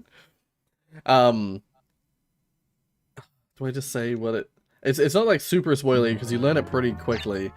Let's just say that you find out that basically some kind of like, I want to say a nuke, not literally a nuke, but like a super weapon like a nuke has gone off basically, and you're basically, you wake up, you're lucky to have survived. You basically wake up in your house, but it's like half destroyed, and you slowly make your way through and like find other survivors and stuff like that, and deal with like all these enemies that are sort of have sprouted out of the apocalypse. And there's just a couple of characters whose stories are like super tragic, but their culture, they're from like another culture other than yours. Their culture, they clearly they sing and they play music a lot. And so when you meet those characters, they're like, there's music that is associated with them, and it basically sort of portrays a little bit of what their tragic backstory is. And those two songs in that game, they're so powerful. They're so amazingly written. Immediately make me cry. Yeah. Yeah, I actually, Bastion was on the list of things that I might have played for this stream actually. But I think it's too long. I think I need to play it as a series. Stream day every day. that has crossed my mind as well, honestly. As like a possible change of direction for the channel if I do change the direction at all. Instead of recording and editing. Seeing as editing is the thing that takes so long. It takes me the longest. Oh my god, why did I do that? Fuck me! Shit! Hold on a second. They alphabetized, the perks inside custom games? Oh, did they? Oh, no, they oh, the perks? Oh, wait. Yeah, no, I think they've always been alphabetized. Or they've been no, not always. They've been alphabetized since, like, the last update. I do believe they were alphabetized last time we played them on stream. Oh, that makes it so much easier to find things if you know the name. Yes, so much better. Like, when I learned that, I was like, thank you. Thank you, DVD developers. Only problem is I don't remember half the names. Yeah, I don't remember anything. Yeah. I usually get close, and then it's just like, oh. Yeah. What I'm gonna do... The images maybe. Let's see, I always try and do it via images, but I just freaking can't find them when I actually go to select them. What I end up doing is, like, cause what I do is, every time we play, I'm gonna yawn too. Bitch. I'm sorry. Every time we play DVD, I'm always playing a character supposedly for the first time because I never play them in regular mode. Oh, like you do the adept. Yeah, so I just choose all the perks that it says are like the person. This is their main perks. How did that happen? Just a tiny bit salty. Yes. Yeah, so I always just pick their default perks, and so like I'm looking at their default perks. I'm like, okay, memorize these images, Rory, and memorize their names, and then I go to search for them, and I just cannot find them. Oh my god. Luckily, I know most perk names now and what they actually do, which is amazing. For me. Yeah. But at the moment, like me and Digits are just in the custom game because I'm trying to learn how to play Spirit. Ah, yeah. Fair enough. I'm Fair trying to enough. play Yeah. more killer. My favorite recently has been Hag and Plague. Oh, right. Yeah. I don't think I've ever played as the Plague. She is nasty. Ooh, Yeah. bitch. It just Honestly. grosses me out. Just generally. I mean, yeah, she vomits and everything. Yeah. What is this? Why do I see her with JJ Spirit? What is this? Excuse me? Yeah, I don't know how to respond to that. It just zoomed me on her vagina. I'm like, what is this game? Hello? Oh. Ah. Well. Well, love that view for me. Can't even know myself. Yeah. That's something you've now experienced. And he went away. Hmm. Also, the YouTube live chat, how well do you think you know Crash aged? Sorry? How well do I know Crash? Look in the YouTube chat. Oh, Rose, how well do you think Crash aged? Oh, I think Crash has aged exceptionally well. Like, for a lot of games of this era. I think Crash 1 less so than than 2 and 3. But, I think generally speaking, like, they've aged very well. The graphic style, I feel like, still, like, holds up. Because of the kind of cartoony style of it. It still kind of holds up in the modern era. Oh my god, I did the same thing I did last time. Jesus Christ. Ah! Ugh. I'm so I'm so salty. Yeah, definitely I would say Crash 1 is sort of like, because it's the hardest of all the crashes, so I would say, and it's like it's functionally speaking, it is very simple. But I mean that works well into its favor, honestly. But yeah, so like it's probably, in terms of like modern expectations of games, Crash 1 is probably the least held up for its age than the other two, than the original trilogy, at least in the original trilogy. But then I pressed X and he didn't jump. Ouch. Also, Roy, would you ever try the cursed Monster Crash games? Maybe. Sorry, I don't mean to ignore people. I just, I'm just focused on the game. Marie, that's not what you say. You have to say that you on purpose want to ignore people. So when they don't expect you to pay Oh yeah, I suppose, yeah. they'll be surprised. I'll be like, yeah, damn right, you're lucky. You're lucky I didn't Oh my ignore you. god, do y'all want to know what just happened? What? I was did you do? I was phasing to Digits.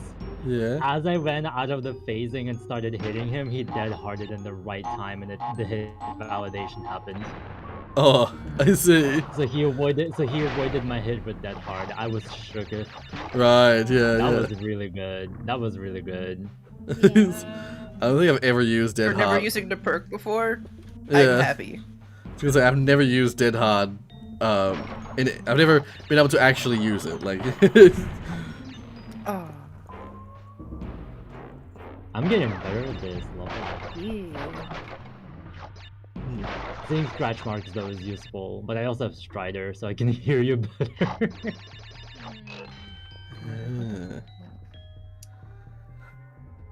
Oh yeah, so I'm not sure if you've already really had any time to think about it more. But how do you see your plans now for this year when it comes to the channel and the content? Well, you see, plan on doing some Irrela videos soon? We yeah. need the flat review. Flat review. the flat tour. I can give you the tour. And review. Flat review. Oh, Dilly fucked it up. Okay.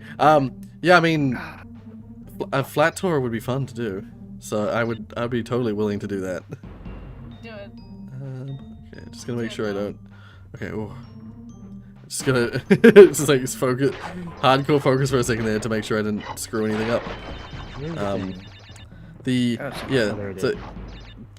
because I gave everyone a tour, everyone who came to the party, to the flatwarming party, I gave a little mini tour. It'd be very short, but it's I would say it's a nice little flat, so yeah, deserves a little tour. What is your favorite room in your house? Probably the living room.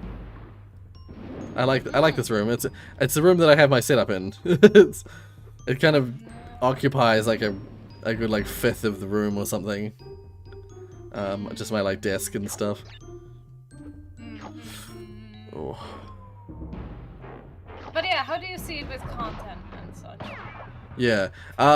So like, as people may have or may not have known, I was contemplating signing up to one of those like a program, which basically means I can become a teacher.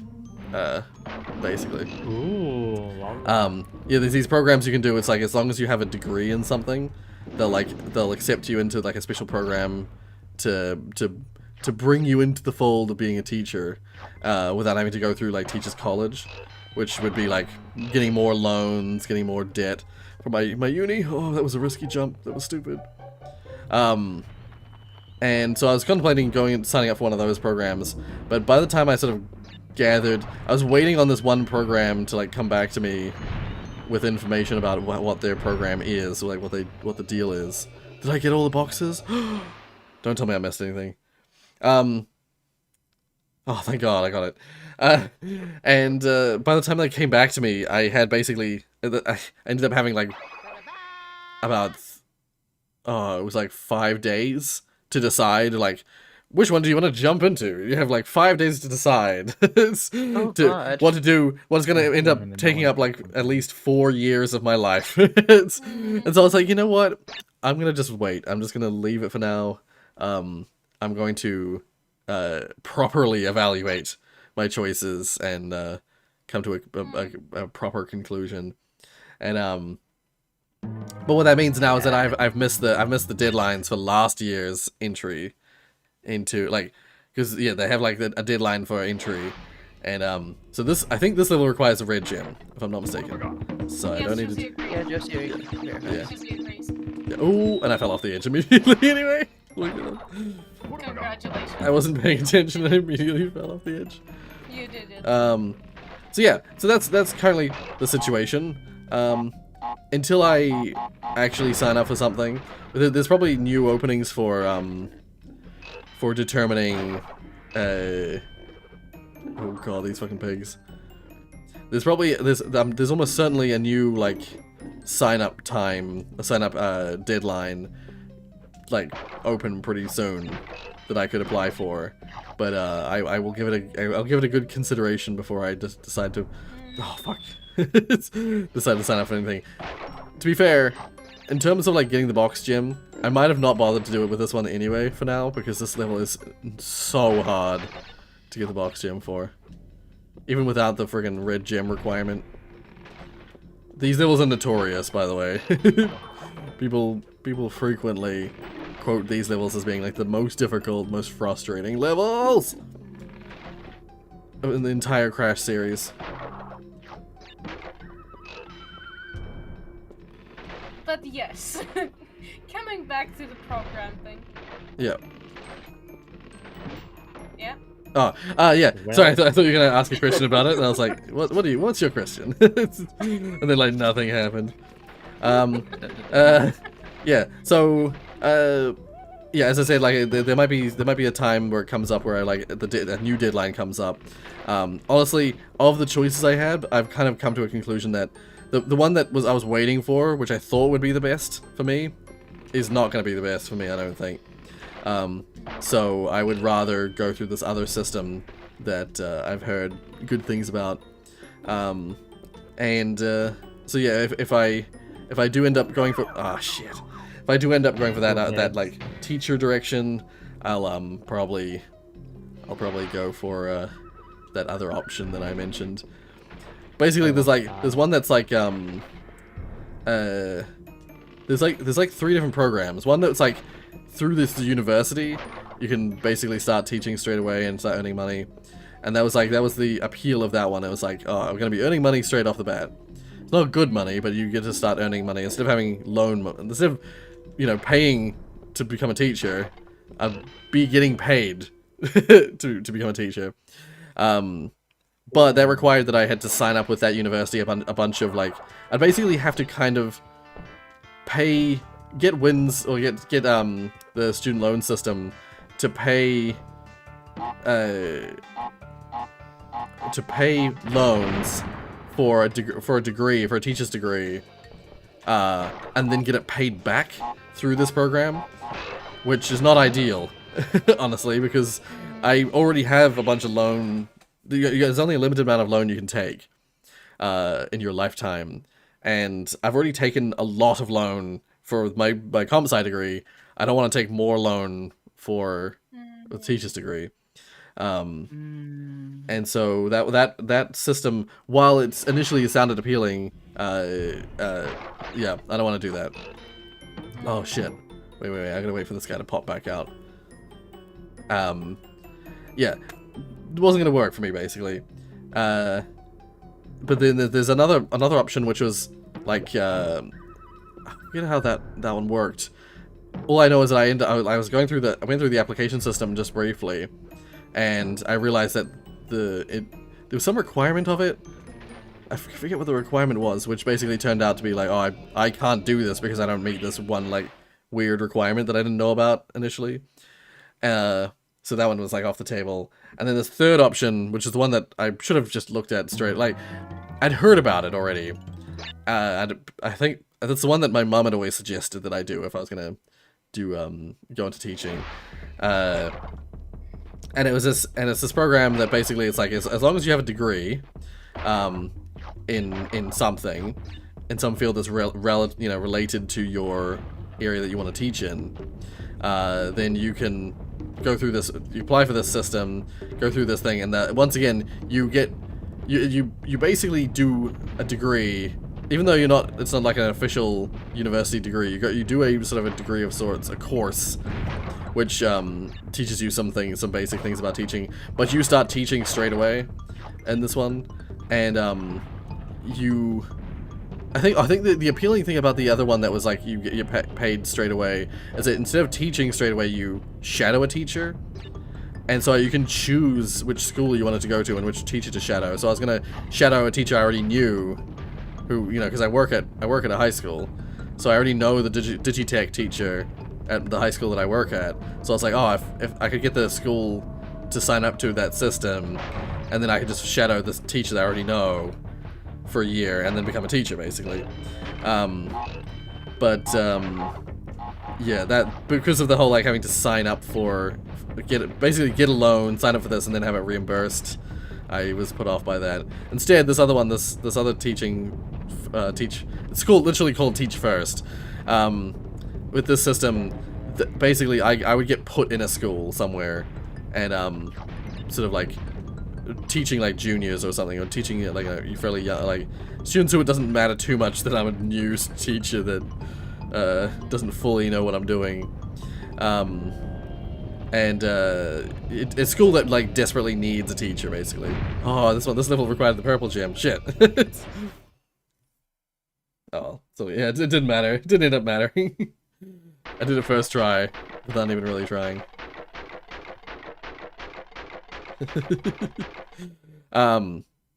Yeah, so basically the system I'd be going for is, yeah, it's called Teach First. I would get put in a school, usually like a low decile school that doesn't have, like, it has difficulty getting teachers, recruiting teachers. Oh, the key is in the purple gem area, isn't it? Yeah, it is. And then I'd be like teaching for at least a year, and then I'd become qualified to work in, yeah, basically, it's this interesting thing where it's like, I have to teach in that school for a year, but then after that first year, I don't have to teach in that school anymore. I can like quit and join a different school, but I have to commit 3 years of teaching time to the system. So the first year, it's spent at that school that they give me, and then the second and third year I can teach it at any school I want, really. And yeah, I could just sort of like find another school that needs a person of my teaching type. Yeah, so basically, like teachers teaching things like Digitech, for instance, they're in high demand, so it wouldn't be difficult for me to get a job pretty much anywhere in any school. So yeah. Oh, okay. For a brief second there, I was saved. I was saved by the enemy, like bumping me. But then it did something weird and I died. God damn it. But yeah, I personally, I wish you all good luck with your life stuff and everything. Hope you can figure out where to get a job and you will enjoy it. Yeah. And I was gonna point out that someone has a while ago joined the stream, and you probably did not say hi to them. I saw their name pop up, but I didn't say hi. Sorry. Zyros, if you're still here. I appreciate you coming onto the stream. I saw their message. I just so busy talking about other stuff that I didn't say hi. You've been enjoying my Abe series? I'm glad, because I love Abes. I love the Abe games so much. Like, if I hadn't already played Abe recently, that would have been what I was playing today, probably. Because when I think of PS1 games... Oh! Okay, get back here. When I think of PS1 games, like, the Abe's games, like, right up there for my favorite of all time.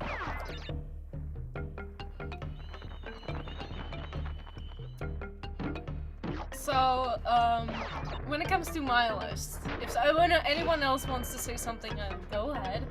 But I have one thing on more serious note, and then I have something that's really funny. So, okay. What would you guys want to go for first? We'll go for serious first, and leave the funny for later. Okay, so this is something I just heard, well, I just like quickly saw, like probably yesterday or someday, like some other day like that. And I did not do much research on it, so I'm just gonna like try to quickly say that it's possible that there have been some updates to that topic. But basically, as we all know, Discord has some bots that are, for example, more known and some that are not. So like some get like the official tag and some do not. Yeah. And one of the more popular ones, that's called Me6, which I personally happened to see a few times, but I honestly wasn't really sure myself what it is exactly. Let's just say that it does a lot of things from like moderation. It also, for example, what it also does is that if you have at a certain point, basically it can give you this like XP on a Discord server because you message a lot in that Discord server. So there's like also this effect. Yeah. And it has other features, which though apparently I believe you have to pay for. A lot of the features, if not pretty much everything, you have to pay for. And so that's kind of, I mean, it's still popular, and I guess it makes sense for it to be paid thing, but yeah, that's just how that bot is. And it's popular. Some people enjoy it, but there's probably many free options that people can choose that there could be also do a better job and, you know, free stuff. Oh, sorry, I just scared the shit out of myself. Okay, just calm down, alright, calm down. I just jumped way too early at one point, and I was so lucky the game just decided that I was able to stand on the platform even though the wall was in the way. Also, just something it popped into my head before, and I forgot to mention it out loud. again. Oh, also, hey Curtis, I said it while I was eating. I don't know if you heard. I said hey Curtis while I was mouthful of noodles. But also, Josie, you mentioned the like how many times you have to jump on a box. I think it's only 7 or 7 or 8 when you're holding X because of the gap, the time between bounces. It reduces the overall amount of Wumpa Fruit you can get. It's supposed to be 10. If you bounce on a bouncy box for the full amount of time, it should be 10 in this first game. But they reduce it to 5 because it's 10's too many bounces. It's just too many bounces. I believe that's the way it's supposed to be. Oh. Okay. Take it slow. Don't panic because you have a mask, Rory. Okay, back to your questions. Oh. But yeah, so basically, so a small little introduction to what Mi6 is. Yeah. And the reason why I'm mentioning it is because I saw something quickly on Twitter, and it really got me. Is that Mi6 apparently started selling NFT avatars. Oh my god. Oh no. So if you look at, so there's, like Mi6 has its official website. It's usual for big bots on Discord. Yeah. To have their own official website. Yeah. And it happens so that Mi6 also has like the specific category for their avatars. And Right. yeah, they like the NFT avatars. Oh. And yeah, they started to join the thing.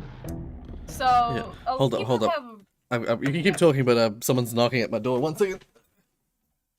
Nah, it's chair stream. Why would I talk when it's a chair stream? Chair stream. Once again, on the side, but we can see more of the chair.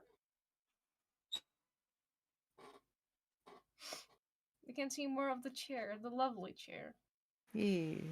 It's kind of, actually, not to think about it, it's kind of scary how Rory uses like the blue cover for like so that his background is invisible. So if you look at how his chair, how it's almost like not exactly glitching out, but sometimes flickering because of the blue background and the stripes, it's kind of scary. It's like the chair has magical energy in it. Yeah, it's like. It's magical. That's very odd. Maybe because of long weekend or something, they decided to do it for the weekend? Imagine if Rory was Well, an anime. I did not expect to get good at throwing. Love that for me. Awesome. Yeah, Oh, sorry that for was that last weird. bit. I had to weird. like mute myself for a second. Someone That was knocked. so good. Someone knocked at my back door. Ro- Well, it was my mom, but Was it tech support? Oh no. no, it was mom. But it was weird having someone knock on the back door. Ugh. Oh, that's weird. Yeah. Where I have you a delivered question.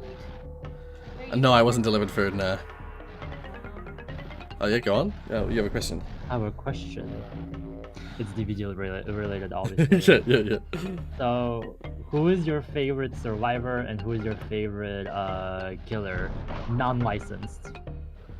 So So it has to be original characters. it's like Nemesis. Yeah, no, that's not happening. Okay. Favorite original killer. And survivor. And survivor. I think in terms of like the ones that I originally played with, I think Claudette was my favorite of the first set that you get. In terms of like the first set killers, No, it can be all of them. It can be Yeah, like just- even the newer. it's just original easier for me right now to think of the first set. Oh. I like the I thought the nurse seemed cool, but in terms of actually playing them, I think I actually really like the Trapper, honestly. Really? Yeah. I really liked playing the Trapper when I played, because I played a bit of the Trapper, just like when I first started playing Killer. And people like, I mean, I was a noob, so I was getting paired with other noobs. But it was super satisfying to like catch people in traps. So I think out of my like out of the original characters, my favorite is Yoonjin, Yep. Yep. which is the Korean producer. Yeah, And out of the killers, my favorite is Hag. Yep. She's such a cunty killer. I think I was mean, gonna she say. really is. I was gonna say I think I'm not super good with Hag, but then again, I remember that when I played it last, I got a 4K. Oh, I think I got a 4K with you got us real good. You got us real good. Yeah. And I think like the thing is with her is that like her hexes are really strong. Like that's her. part of Yeah, her that's her main thing. It's her hexes. hexes. But I recently been looking into like upgrading my Hag, but I don't have Pinhead. I really need to buy Pinhead so I can get one of his perks for my build. Yeah. Oh, does he have a perk Like- that works really well with her? Does he? Yes. It's not her. It's just the overall build. So basically, the current meta in Dead by Daylight is that you have boons, and these boons basically allow you to heal yourself. They allow you to get away from the killer really fast. Yeah. They allow you to get yourself up if you're recovering. So it's basically like kind of like infinite unbreakable. Yeah. Yeah. And so the boons are way too strong because you can instantly just put them back when the killer just gets rid of them. So they're really strong. And basically the whole idea is that I want to give Hag a build that allows her to counter boons or like punish people for messing with hexes, messing with totems. Yeah. So Pinhead has a perk called Plaything. And each time a survivor is hooked for the first time, a new hex spawns, and that hex basically makes them oblivious. All right. So it makes the survivors unable to hear the killer at all. Yeah. Yeah. And that forces them to cleanse the hex or bless it, but usually people just cleanse it straight outright. And that synergizes with the perk of the newest killer, Pentimento, which basically allows you to, once a totem has been cleansed, you're allowed to rekindle it and you get an effect for it. The more totems you rekindle, the stronger the hex is until they're unable to cleanse it at all. Right. Yeah. But usually you want to do it just for the first two stacks. The first stack is repair speed is decreased by 30%, and second stack is healing speed decreased by 30%. That's right. I remember you telling me that. Yeah. Yeah. And then Thrill of the Hunt, which luckily is a general perk, it just basically makes cleansing and blessing really slow. Right. Yeah. And the last is a kind of a throwaway, but I want to get Cannibal, Leatherface, Bubba. Right. So I Right. can Yeah. get Franklin's Demise so that people drop their items in case Right, there's like a yes. flashlight, the medkit. Yeah. Or another really good one is Ruin, if you want to punish gens more. Devour Hope, if you want to play more risky. Yeah. So yeah, that's kind of what I'm going for with Hag for now. Really strong build. It is really nasty. I've seen it like in play. It's so fucking good. Right. Yeah. And it works on other killers too. Like you don't have to use it on Hag, but it's really good on Hag, Trapper, and I think it's Demogorgon. Yeah, Demogorgon, because they can guard hexes really well. Right. Yes. Yeah. Yeah. In terms of like, what about what other killers? Like Also what are the Plague. non-starting ones? Just trying to think of the other like original DVD killers that aren't licensed. Well, there is the Huntress, there is the Hag, Doctor, Clown, Spirit, Plague, Blight, Twins, Trickster, Artist, the Legion. Yeah, that's all of the killers. Yeah. Like. Shit. Like so many of them I haven't actually played, so I would just be going off the aesthetic.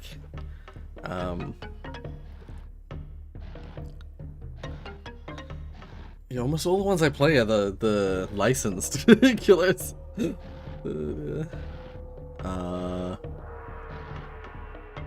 Oh, there's also the Oni. I forgot about that. The Oh, Oni yeah. Slinger. Oops. Yeah. Oh, the Death Sling is pretty cool. Actually, the dancing is real cool. I remember playing that recently. One of the recent streams. It was real cool. But he was also rude. Hate him. Yeah, he was rude. They're buffing his perks, by the way. He's gonna have meta perks. Oh. Yeah, because there's a new there are new changes coming to DVD. Basically, a lot of perks are getting buffed, especially Cade's boilover, because that's the perk that allows you to get out of the killer's grasp. Like at the moment 75% easier, but it's going to be 100% faster. And if a killer drops from a height while carrying you, you instantly gain 25% wiggle progress. Oh damn. Yeah. And they're adding wiggle skill checks. So instead of like mashing A and D, you're able to wiggle out using skill checks. And it's actually better because there is a great wiggle skill check too. Oh, I see. It's so Smashing is not good. Yeah, honestly, all the ones that required mashing, I'm glad that they're slowly turning them all into skill checks instead. Because while skill checks can be frustrating, like mashing, just the mashing. It's just like, need I say more? Yeah. My like brain you don't want to cannot break your send the keycap. signals correctly. Yeah. You don't want to break your keycap. You don't want to wear down your keys with that. But also, like, the amount of times where the mashing is like, because of weird like client-side, server-side stuff going on, like the mashing just doesn't register properly, so you just don't get the you just don't get the benefit. Oh, okay. You can get more points for wiggling too if you get skill checks done correctly. Yeah. So that's a really good change. Another change, they are fixing so many nurse fixes because apparently she's been really bugged for years. Right. They're finally fixing nurse. Okay. Like, the longest time. Yeah. Nice. It's like she'd get stuck, she'd get like you can't face through certain or blink through certain things, and it's like why? Yeah. Why are they only fixing it now? Yeah. That's good. I actually really like the nurse as a killer. I was gonna say nurse as my favorite, but She's her the best killer. But in terms of, I'm just like not good with her because it requires same. It requires like a high skill level, I think. Yeah, she's a very like you have to be skilled with her power. That's the thing. She Yeah. also has some really good skins that nobody uses. Yes, she has the best outfits in the game too. Right. Yeah. Like she's really gorgeous. I don't get why people don't use her like skins and stuff. She's so cool. Yeah. And she has one with like a beautiful like a red dress and like a hat with flowers. Like why nobody uses this? I've never seen people use this. Right. Yeah. Maybe just people haven't unlocked it, and a lot of people who play nurse probably are relatively new because that's like nurse is one of the free ones, you know. Oh. She is. I will also say another thing about the update is that Pinhead finally gets voice lines again. Oh. Did they have to remove them whenever- for copyright or something? Yeah, they removed them and then they added them back, and they're using the original actor as well. for the Oh, voice. nice. That's like every time you open the box, is like, the box, you opened it, I came. I see, yeah. I'm gonna see the original film that Pinhead comes from. Because Hellraiser, yeah. Hellraiser, yeah, because I remember he's it's a really old but famous Yeah. like horror character. Yeah. Okay. Again, this is the one killer I want. Okay. Oh, do I spend more money just to get him? Yeah, I'm gonna watch these and figure out the timing. Oh, that's Hold on a weird. minute. Oh, I can't. No. It's actually I quite easy can. once you're just gonna really look at it. Just really focus. I was like, I can't buy him, but I can. Ah, yeah. Well, time to get Pinhead. Love that. Oh. And here we see bad decisions happening live. Please. Don't call me out like this. Don't worry, I would make the same bad decisions. Oh, by the way, there's another survivor that I really like that I forgot to mention as an original survivor. Oh, yeah? Yui Kimura, Oh, yeah, that's right. Yeah, yeah. the Japanese girl. And she's getting a new skin in the next update too. Thank God, she needs more skins. Right, yeah. Yeah, I don't really know much about the skins for the characters, because other than like what the ones I've read about for like Cheryl, you can dress up as Lisa Garland, and you can dress up as James Sutherland. I bought the Lisa Garland outfit. I love it. I got Right. Cheryl's Oh yeah, sweater. yeah. Oh nice, nice, yeah. I really want to get the James Sutherland one because I'm really curious how it will if it changes the voice lines. Yeah, it changes the voice. It's Oh, really does cool. it? Oh my god, that's brilliant. Yeah. Oh, Well, because it's a brilliant. man. Yeah, yeah, exactly. Like I was like so curious if you'd still have like Cheryl. I mean, to be fair, when you do Chris Redfield on Leon, or when you do Claire on Jill Valentine, it also Yeah. changes their voices too. Oh really? Oh shit, nice. Yeah. Oh, that's awesome. Also, I just wanted to address the chat briefly. Zach mentioned that they were the one who was knocking. If so, like, Dun, dun, dun. Dun, dun, dun. yeah, and as it was Well, pointed out, yeah, 13 likes. Yeah. I got the head. Love that. Oh, nice, nice. Now I have to do. Head. Now I have to do a Cortex bonus, which is once again another rough, just like the Embryo ones, really rough.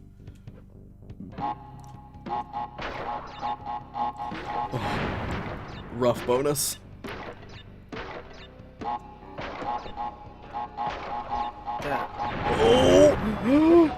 Oh! Wait, does it? No, I died. Does that still count? It probably doesn't count, does it? Oh, does it count? Ah! I got all the boxes. Oh my god. It doesn't count. I don't know. It probably doesn't. It almost certainly Well. doesn't. Fuck. You done goofed. You It done was goofed. literally the last. Okay, I died. Fuck me. God damn it. I just died in the regular level. Holy. I was gonna try and finish it and see if it still counted, but you know what? that seals the nail in the coffin. Shit. Yeah, those levels are always, those bonuses are so rough because I believe they're required for the box gem. I believe they are, and they always involve like TNT, and so you're like jumping on stuff with like timers underneath you before the explosives go off. So That's what you want. Timer. yeah, a timer on on top of an endless void. A void below. Yeah. Anytime I think about timers and explosions, I think of that one level from Hat in Time with the train. Oh yes, yes. Oh no, we're doomed. Yeah, oh, what the hell is it called? It's, I forget what the level is called, but yeah, it's the Express on the Owl Express for the yeah, the Owl Express. That's the one. It's supposed to be for a movie. Oh, why did I do that? That was stupid. That was really stupid. This level is one of the longest. It is. It is one of the longest levels, and it has fucking Cortex bonus. Oof.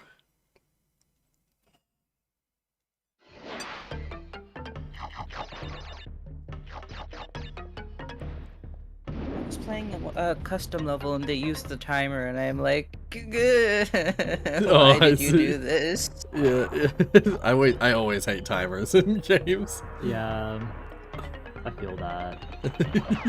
Also Oh, puts timers in my own. I was gonna say, yeah, yeah. I mean, to be fair, I also put a timer in one of my levels, but just one level, and it's very easy. It's a very easy timer. Yeah, I don't like to make it too easy. Yeah. I wanted it to be more like, if you just do it, it's like, I mean, I say it's easy, but I suppose if you're new to the level and you have no idea what's coming, it could be a tight timer. Yep. I don't honestly know. That level didn't get much playtesting. It was developed late in by the way, development. I wanted to say something. Hold on. Oh yeah. Well, I forgot. what I That was would gonna be say. evil, Josie. Wait. There's a timer. Why is there a timer? Oh no, I was gonna say, I am never gonna play this killer. I'm never gonna play Pinhead. I just bought him for the perks. Yeah, yeah. But I'd never play him. What's his? How does he I'm play? gonna play. Basically the whole idea is that there's a box in the map, Yep. and if the survivors try to solve it, he can actually teleport to it straight up. Ah. And also like his power is you put down like a chain, and when you like aim straight into the survivor and you successfully hit them, they actually get chained up and they get slowed down, and so it makes them more powerful for a hit. Ah, okay. Yeah, that's his whole power. It's really cool though. It looks really dope. And Right, he's very right. pressuring killer. Right, yeah. Same goes for the artiste. Hmm. I might actually play it. We'll see. Yeah, I'm yeah. not really good with that. Right, I did buy yeah, an yeah. outfit. I was just happy to be good with the Nemesis. I like the Nemesis. The whole thing with him is that you got a W key. Yeah. You can't like camp a pallet. He's gonna whip you. Yeah. Yeah. Oh. Ah. That's a rude His fireplace. perks again. Oh, I forgot he's the one that came with Lethal Pursuer. I hate that perk. Hmm. Survivor, I hate Lethal Pursuer because if I'm the first one found, I'm fucked. Hmm. Oh my god, Josie, a timer on top of an existing timer? It's like, what are the timers for? Easy.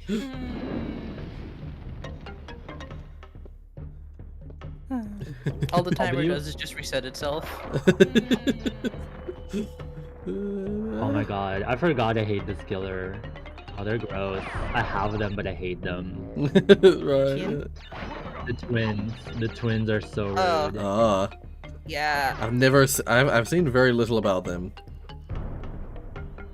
Their whole idea is that you're allowed to be two different bodies. So like there's the actual killer with like the melee weapon, and then there's the little gremlin. there's the little Right. kid that basically he's fast and then he lunges on survivors. When Right. he successfully hits them, he can basically just stay on them and they're broken while he's on the survivor. Yeah. Right. If he lunges on the survivor, he just instantly downs them. Ah. Okay. Yeah.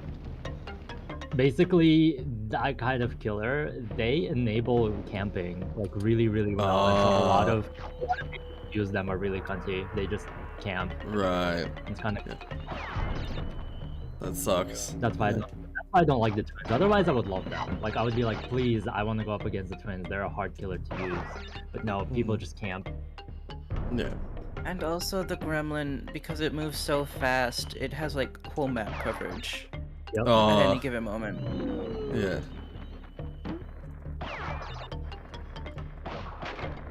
I prefer like killers that require skill, like the nurse, because Right, she needs yeah. skill to be.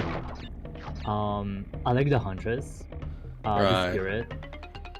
Again, all the girlies. I love all the girlies. I honestly low-key hate the Huntress just because she could be like people who are good with her are so effective and have such good coverage of the map. Oh yeah, Oh, yeah. fucking Rocky.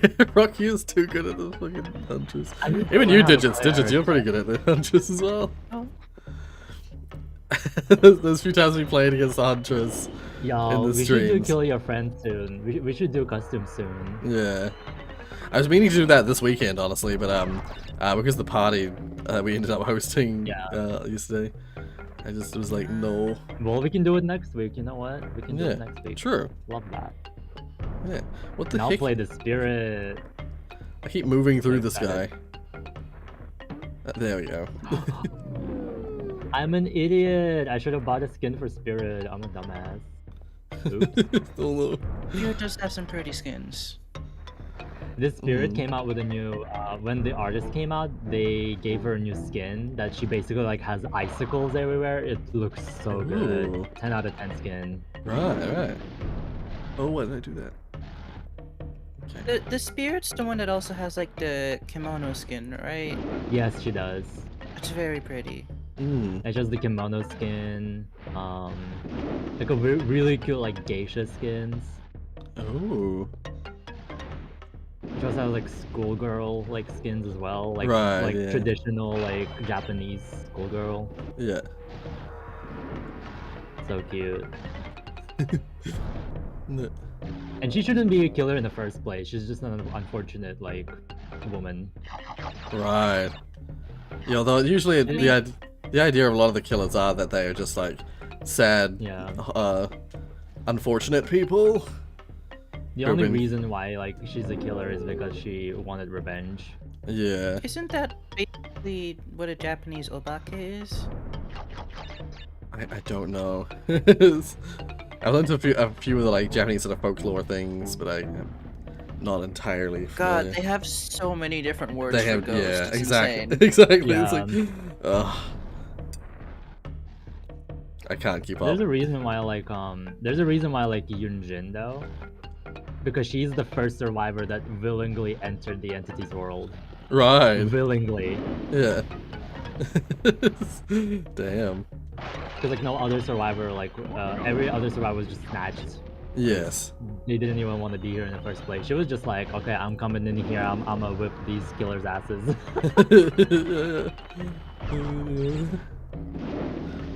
It's like, no one touches my earth.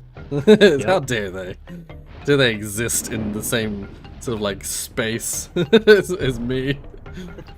And like you can tell she's confident when you're like in the lobby like as her. She's literally just like standing still, confident pose, like just like looking at her, checking her nails, you know. Right, yeah. Like she's a confident bitch. Yeah. But speaking of, I have a prestige one and I haven't leveled her since. Oops. Ah. But I have Leon prestige, so you know what, love that. Oh, nice, yeah. Like max prestige, prestige 3, level 50. Oh shit, yeah, shit. Too many blood points were spent on Leon, but it was worth. Ah, yeah.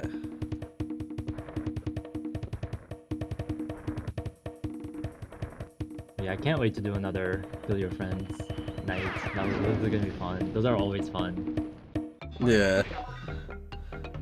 Oh god. So be ready to be struck by some of my experimental builds.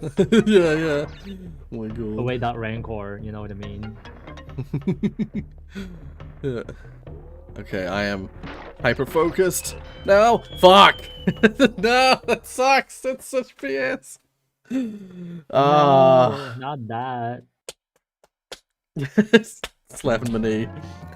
Gosh, this level's so long. Oh, it's so long, and it's just that cortex head that I just like died trying to get.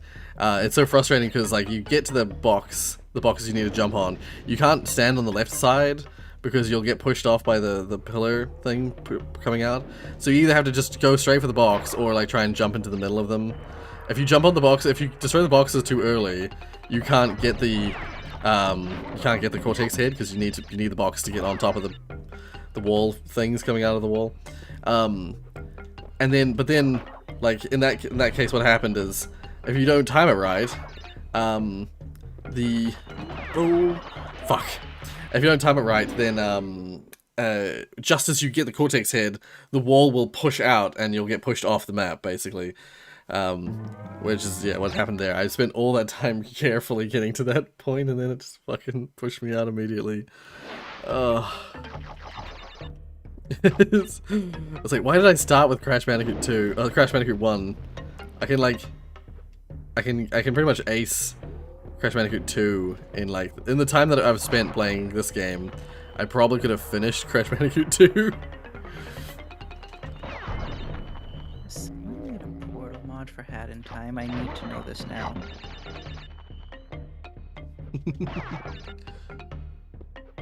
Oh, I have to go. Oh, okay. Now. Oh, okay. Oh, no. Thanks for joining us. Have a great day. Yeah, see you later. Have a good day. I had a lot of fun just now. I'm learning how to play these killers, y'all. Right, yeah. Because I was playing the Spirit the other day to try to do a daily ritual. I could not use... Because the daily ritual is to hit a survivor when you go out of the phasing out of like the phase. Right. I yeah. could not hit anyone. I had to actually M1 them while I'm actually chasing them normally. I was so annoyed. I Right. could not phase for my life. Yeah. Well, I mean that's actually- usually me when I'm playing the nurse. Like you're supposed to like teleport and then hit before you go. But half the time I would just like I'd just teleport, go and then just chase them down normally.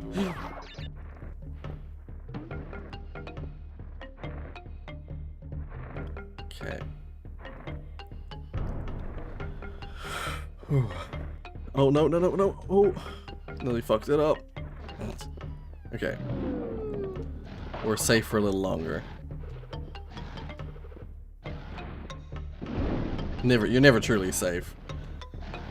Crash. Oh, by the way, you wanna know what I recently started playing again? What's that? I started playing Stardew Valley again. Ah, nice. I've been playing it for the stream, like yeah. you know, not for myself, but for the stream. It's Yeah. been fun though.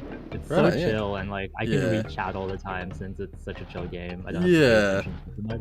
Yeah, you don't have to constantly be looking at the screen. You can just like Except for when it's becoming nighttime and I'm like, oh shit, I gotta go actually sleep. Oops. yeah, it's like you gotta focus in for a minute to get to bed, and then once you're sleeping, you can read chat a bunch while it loads. Yep. Yeah. Okay, wait. Is this out of sync?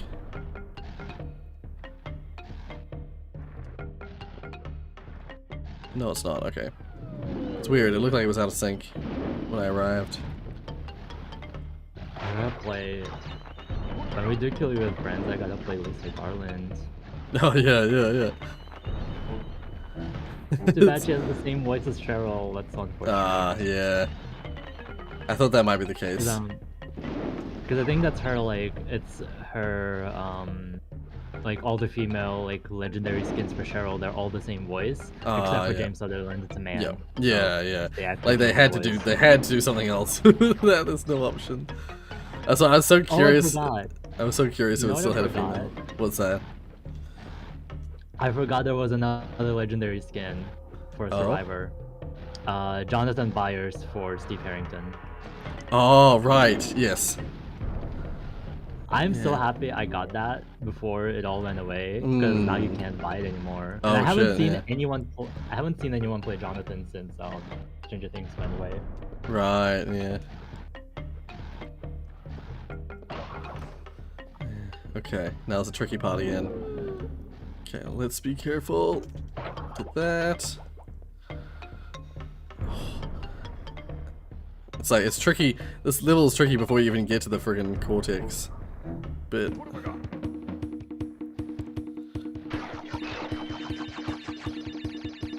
Oh.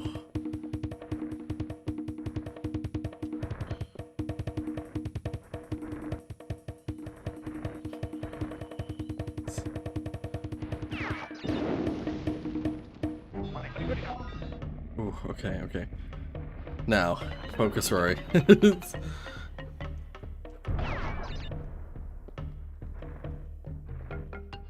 I'm just gonna go into the middle again.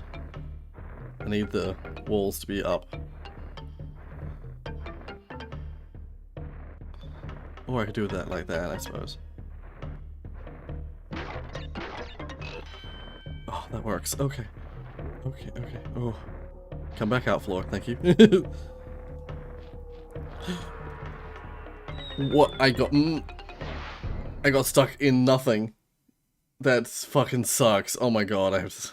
Not that. No. Bring the crystal crash. Okay, but I get to kick your ass later. It's like, alright. I'll do it, but I'm not gonna let you get away with what you're doing with them.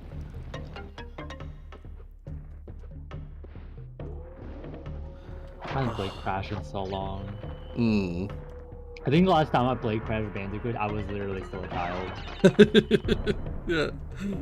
Oh, dear. Like, that's how long ago that was. Yeah, I return to it every now and then. as is obvious, as is clear. I usually, actually, there's a few games like that, like Abe's Odyssey, or the Abe's games, Yes. Crash Bandicoot, Spyro, like the games I like return to. For fuck's sake. I wanna play Spyro again. Yeah. My true love. Yeah. Spyro, it's such a calm, peaceful game. Like, it's so chill. Unlike Crash, which is like fucking intense. Spyro is so chill. And what's funny is I would say that in terms of like overall, in terms of like difficulty, I would say that Crash just gets progressively easier, whereas I would say Spyro gets progressively harder as the games went on. Like, Spyro 1 is super easy, Crash 1 is super hard, and then like the inverse is true, like Crash 3 is like super easy. Spyro 3 is quite a bit harder than not harder than Crash, but harder than Spyro 1. Just relative to each other, relative to themselves. I think it's just because in the first Spyro game you're just collecting gems and the eggs from the like thief guys. That's basically it. That's all you really collect. And so and levels are relatively short. They're not super long. Whereas in like Spyro 2 and 3, you're having to do the like orbs and the egg like challenges from the NPCs. And some of those orb and egg challenges in those later games are so frustrating.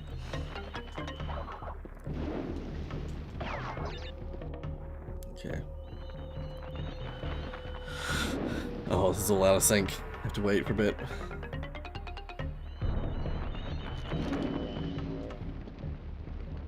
There we go.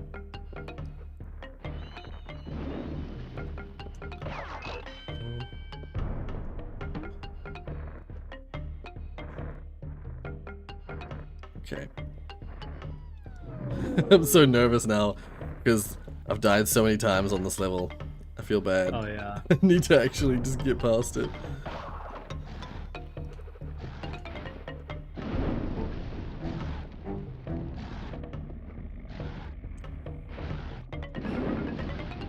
I'm watching someone play DBD. I forgot I love the Survivor. Elodie Ricardo. Right. Oh, I was gonna say. I think she's the second like female black survivor. I think she's the third like generally black survivor. Yeah. I remember coming across her in the like seeing her in the list and stuff like that. But I don't know what one she was added with, like what pack, what DLC she was added with. A Binding of Kin.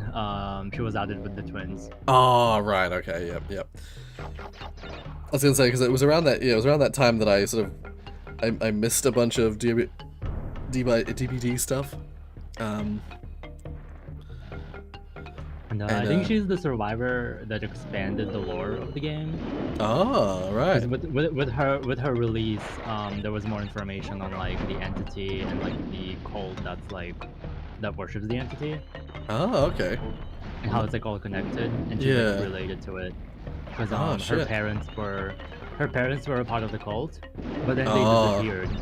Oh, I see. And their children were like called something specific. And all the children of the parents that disappeared, they didn't want to know what it was. And Elodie was the only one trying to find out the truth behind it all. Yeah. She was trying to find out what the black whale is, the entity. And then guess what? The entity snatched her. Yeah, of course, yeah. And then I think the next the update later, they added a survivor that was also related in lore to her, which is the other kid, except he wasn't, trying to find anything out. He was just chilling. He was trying to live a normal life instead of trying to find out what happened to the parents. Right, yeah. Felix Richter. Oh, yeah. That's the other survivor. Oh, yeah, I remember seeing that name. He's hot. He has really good outfits. Right. I cannot remember what he looks like, but I'll take your word for it. He's blonde, blue eyes. Oh, I do. Yeah, I do know. Yeah. I know which one you're talking Blue about. suit. Yeah. He's the suited blonde dude. Yeah. I think he's German. Nationality. Yeah. And Elodie is Parisian. Yeah.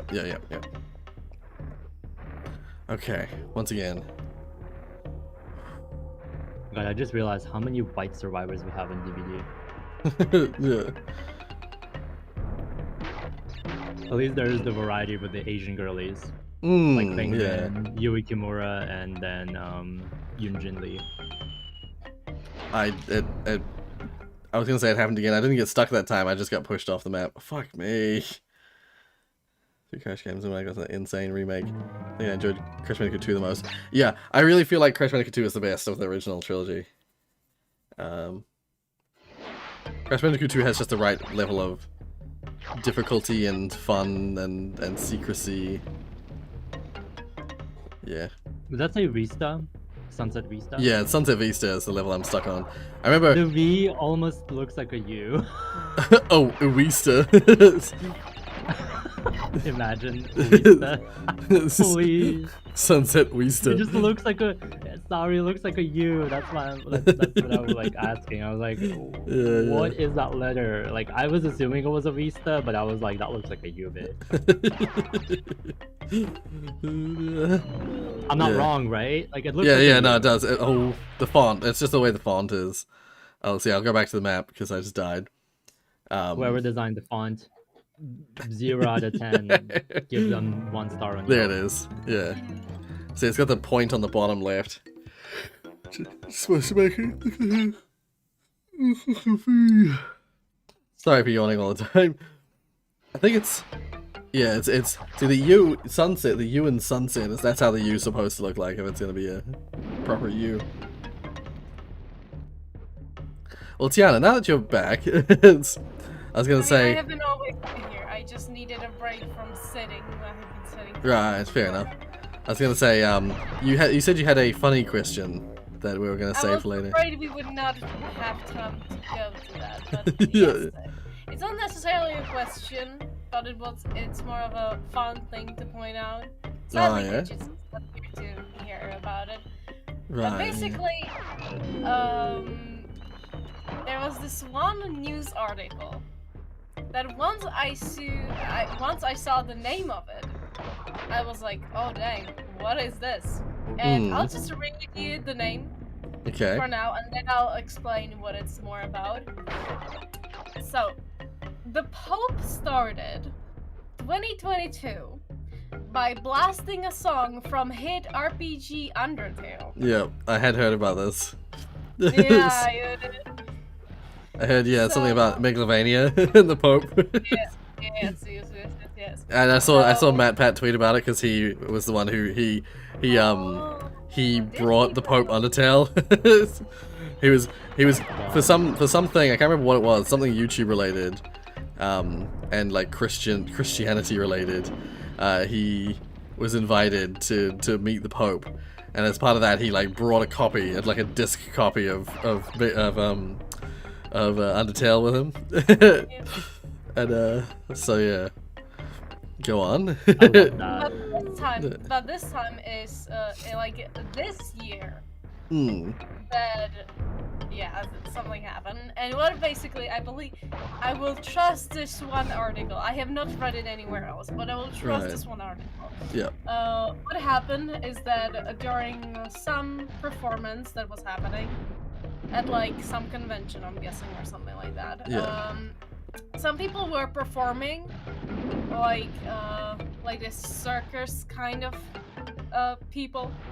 Yeah. And they basically, to their performance, they were playing like this jazzy trumpet like version of Megalovania. Ah, right, I see. Huh. So it's not the Pope himself. Yeah. Yeah, he was listening to it. Yeah. So, I found that pretty interesting and Yeah. funny. I just thought it was funny. Matt Pat tweeted about like how it's like, the Pope's finally up to the Sans fight. Yeah. Something like that. It's taken him all these years, and he's finally up to the Sans fight. The idea of the Pope playing Undertales. I don't know why. Just imagining the Pope sitting down with his glasses on, like playing video games. I don't know why it just tickles me. With this face in stream, not my voice. With that face. I was imagining him having like a perplexed. I mean, his fairly perplexed. Perplexed face.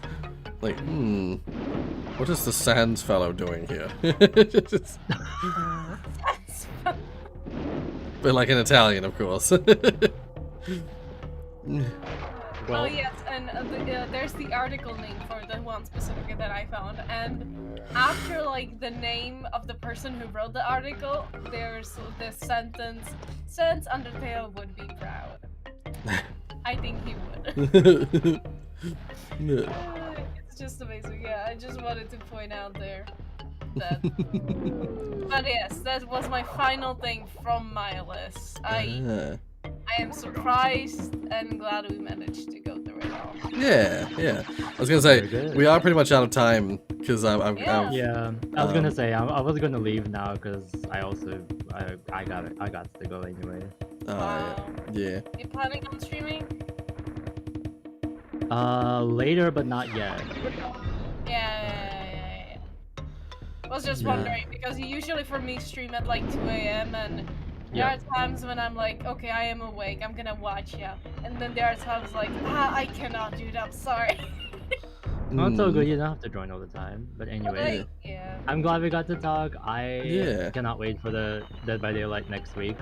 We're gonna be vibing in the fog. Anyways, have a good day, and I'll see you later. Yeah, see you later. Alrighty. Have a good night. Bye-bye. Have a good rest of your night. Bye. Yes, you too. Bye-bye. Okay. Now I have to be real focused for a minute. Josie, it's just a deal. Oh, I fucked it up. Shit. Can I salvage this? I don't remember if this is possible to be salvaged. What did you do now, Rory? I fucked up the getting the Cortex bonus. Rory. Let's see if I can somehow jump on top of these. Nope. No. Oh. Maybe I should just go on to try and finish the level. At least. Oh, I'm so annoyed. Oh, maybe actually, is there any YouTube series that's gonna, what's the new upcoming series you're planning to play on the channel? Is there something new coming up? Like, have I played anything recently new? No, actually, at the moment I'm still we're still finishing a bunch of stuff, so I've just been like working through finishing that. I still have yet to do anything other than the default ending for for Security Breach.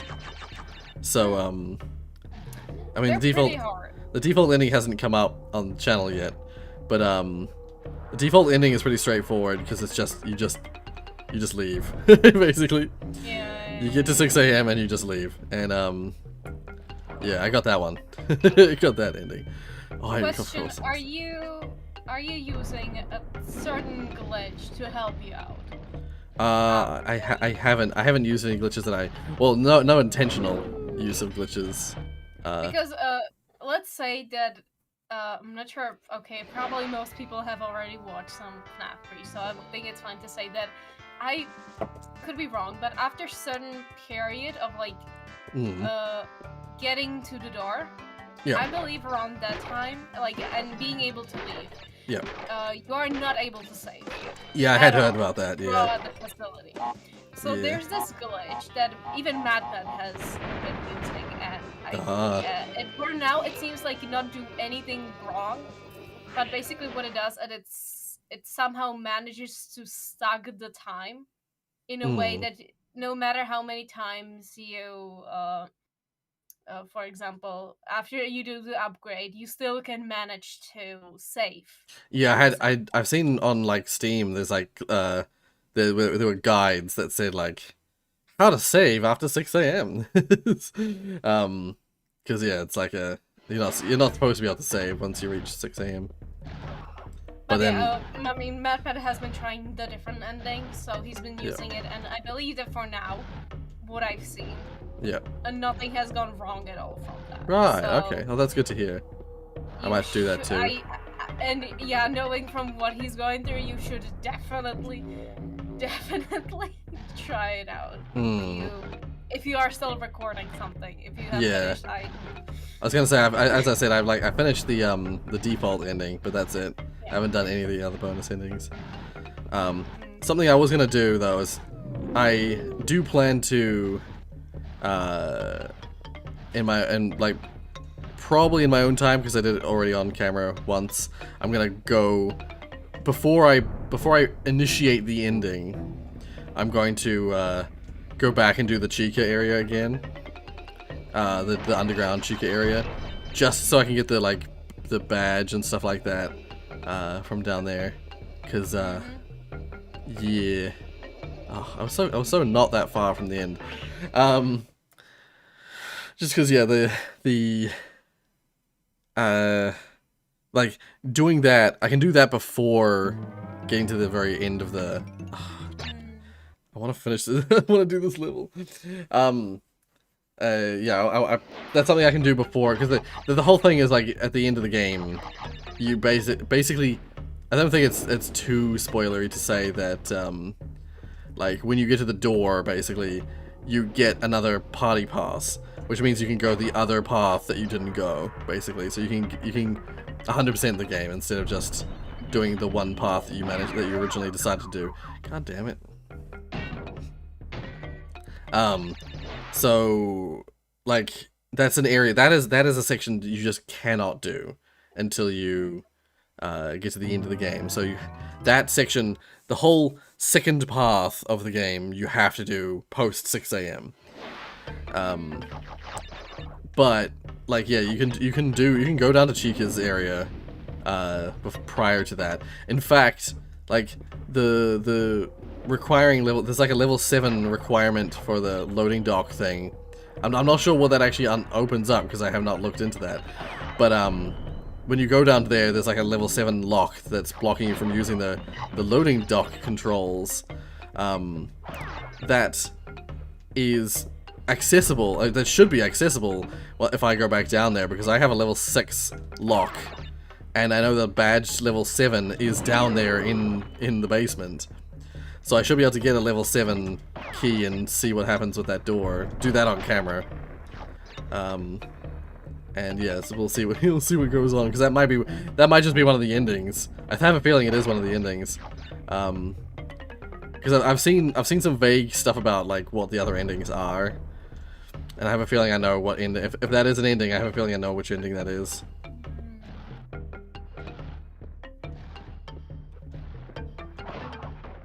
Oh, hey RNG. I'm not sure how many endings are there. If they're like, besides the one where you can leave, maybe there are like 3 or 4? There's I know of, I think 4 endings, yeah. Yeah. Well, they're in any case very difficult to reach. So whether you're gonna record that or doing it in your own time, I for now would highly damn it recommend you. Yeah, use that save glitch. Figure out the save glitch recording time. I believe. Yeah. There are gonna be some YouTube tutorials or something on Steam. So yeah. I think from the sound of it, it sounds like most people are like saying to Steel will please re-enable saving after that point, because it sounds like people want there to be want you to be able to save after 6. So it may end up being that they actually update the game to allow you to save after 6. So I don't see why not. I honestly don't see why not. Why create that barrier? Like, why add that extra difficulty? I don't know. I don't understand it as well, but it is possible that because when it comes to game theory and their so like on GT Live, they usually nowadays also like record long videos and then they just cut some parts out of the videos. So for example, we don't always get to hear some conversations or something. Yeah. And it's possible that I believe at some point they mentioned that, or at least I believe MatPat started talking about that maybe the devs behind Security Breach could be now like, oh, people really like this glitch, then we should just keep it in the game, you know? Let's I mean, maybe, yeah. I suppose, yeah. But I'd honestly say they should just make it accessible to everyone. Just make it so you can just save it like you normally can. Because, I mean, unless it is a cool glitch, I'd have to see what the glitch is like. If it's a cool glitch, like it makes you feel special, then, maybe. Maybe keep it like that. It just saves you so much time. Well, yeah, that's the main thing. So much nerves. Rory, please. Yeah. Also, Rory's, Rory, RNG's in the YouTube channel. Yeah. I did see that. I saw that just checking in, hoping everyone's good, but, the bug fixing is going slow but well. Oh, good, yeah. Is it just for my enjoyment? No one else's? I appreciate it, RNG. Only Rory is getting to play the game. You release ASM, but only I can play it. It's Wow. all the people who were like waiting patiently for ASM, they can't play it. They're not allowed. Rory, you're special. No.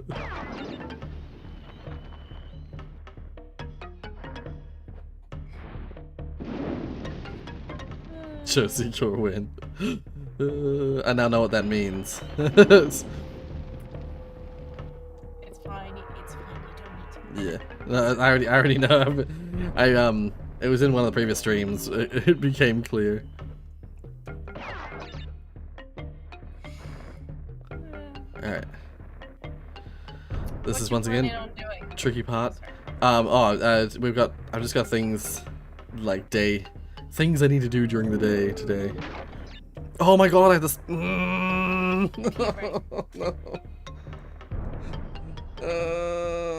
Rory, don't die on us. I'm dead already. I have to restart the map. I have to restart the level. No. All the people who plan to be playtesters, they'll get it later. Oh dear. Oh. I was hoping to finish I was honestly hoping to finish the game today. Well, apparently not. I guess we have to do another AMA stream, right? Well, that was already a given. But I'll have to do another AMA stream where I'm playing Crash Bandicoot. Yes. Oh dear. Oh no. Oh. Did I pick in all the boxes? I must have. Oh yeah, way earlier in the stream you mentioned that there's a lot of leftover food from the... There's so much leftover food. Recording. Yeah. Can you highlight some of the cuisine, some of the New Zealand cuisine? Okay, so there's leftover sausages, because it was like a barbecue sort of thing, because I have a barbecue, yeah, so there was like sausages, they were covered in caramelized onions, and then there's like kebabs of all. There's a bunch of different kebab. Oh, there's 2 varieties, but there's a bunch of the kebabs of both varieties left over. There's like buns, burger buns. There's bread that would have been had with just general food stuff. There's like what else was there? I think there's still some burger patties, the ones that Mark made, like some homemade burger patties.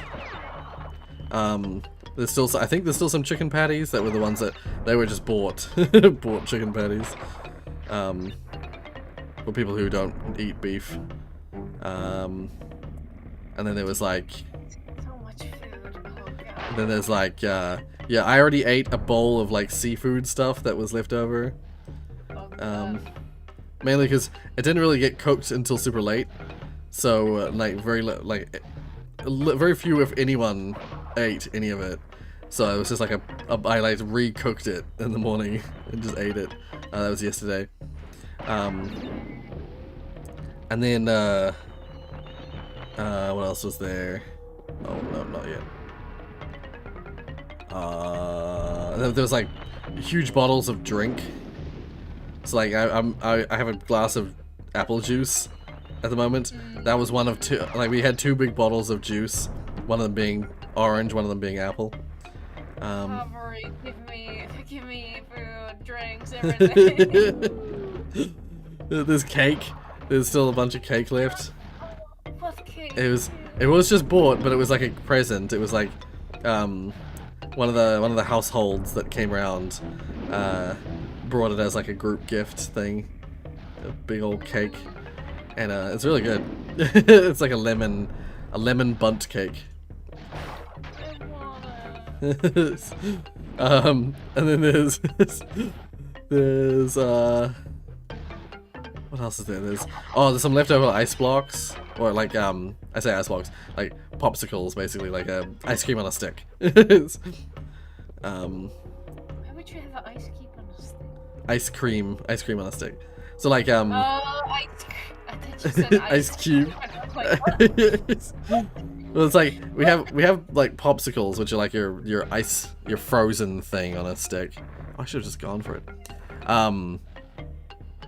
Yeah, like an ice lolly. Yeah, we have. Yeah, see, it's called something different everywhere. We call them ice blocks here in New Zealand.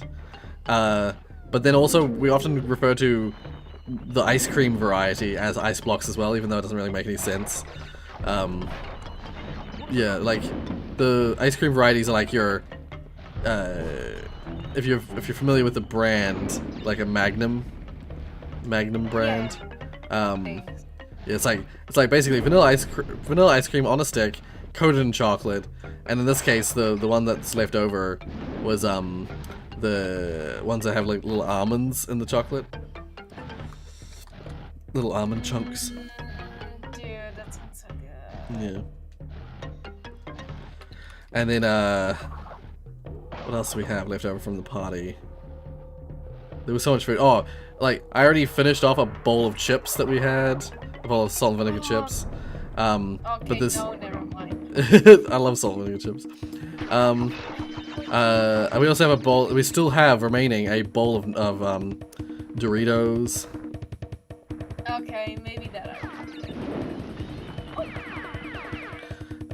And they had salsa as well with them. Salsa's also remaining. Okay, and I need to focus again.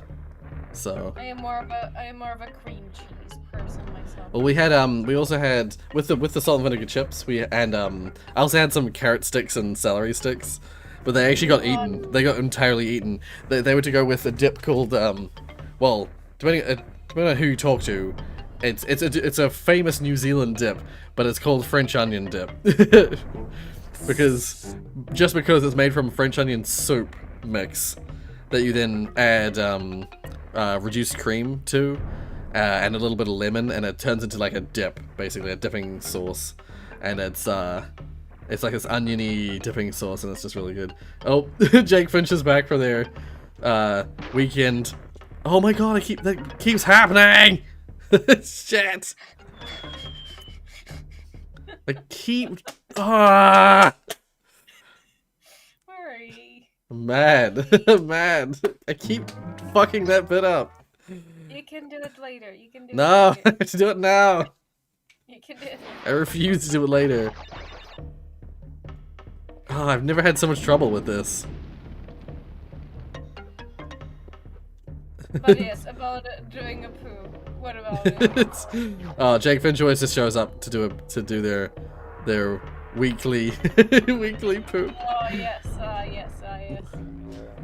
Alright, I'm where still is the streaming. time to do a weekly poo? When it's your time. Oh yeah, go ahead. Yeah. Oh, okay. Yeah.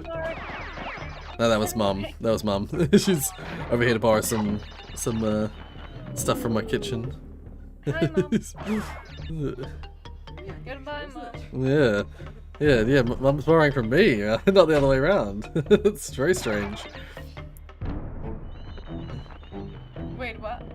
Normally it's me borrowing stuff from her kitchen, not the other way around. Wait, she's borrowing stuff from your kitchen? Yeah. What do you have that she doesn't? A specific kind of oil. Aww. Usually, Mum always uses olive oil for stuff, but there's a recipe that she has which requires rice bran oil, and that's the kind of oil that I usually use. Yeah.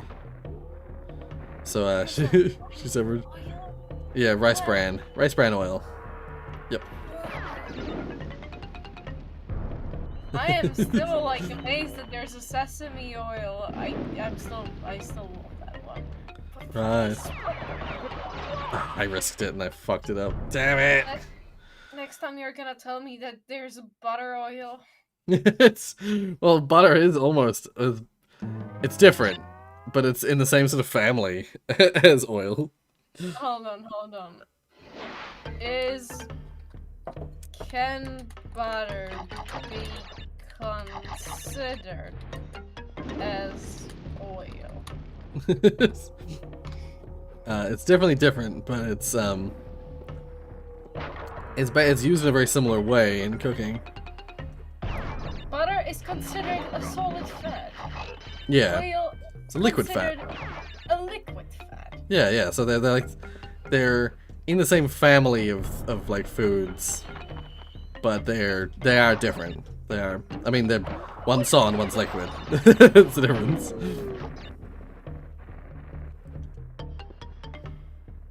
Oh, this level's so long.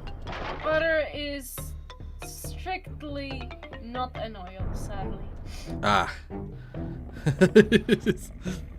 Sad. Sad. My disappointment is immeasurable, and my day is ruined. I'm sorry for being a part of what ruined your day. No, not your.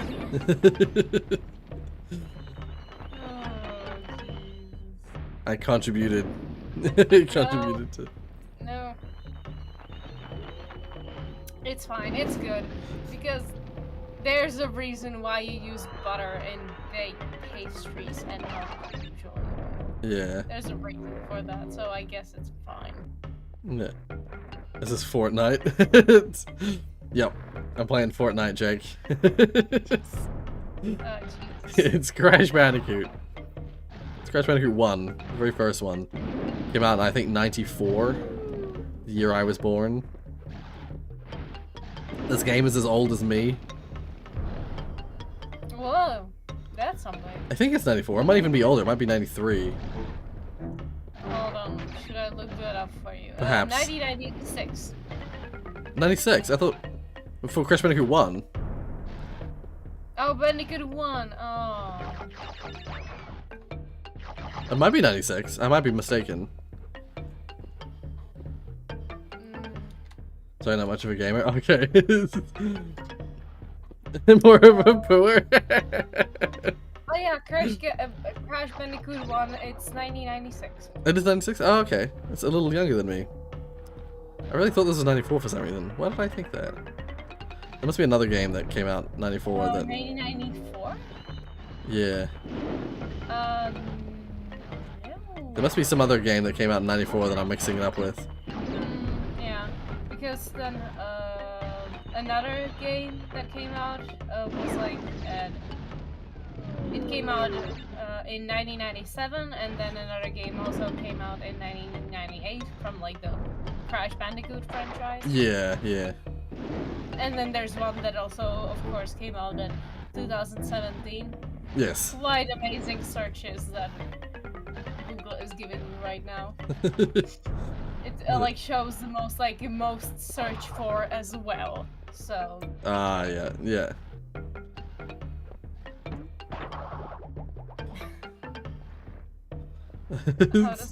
How does it feel to be old?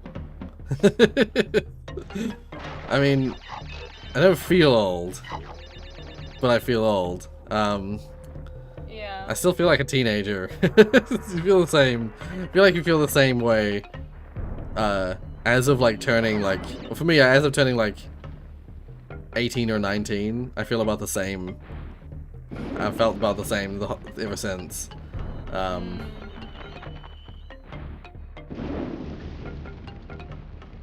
Oh my! It's just like I just saw Jonas posting some stuff on the side, and I was like, "What the?" Then I just realized it being a little, just yeah. Anyway, No, you're not going. Oh. You're not going. You're not going away, Rory. You're staying. This stream is not ending yet. No. Yep. I mean, I'm not. I refuse to end it until I freaking get this freaking thing. So. Okay, how long do I have to stay awake? Like 2 maybe hours? Let's do this. I still have some leftover lasagna. Okay, I got the thing that I kept fucking up before. Now I have to actually survive this part, which seemed okay. I survived that bit. Okay, now careful, Rory. Don't get cocky because you got the mask. Take it slow. Take it chill.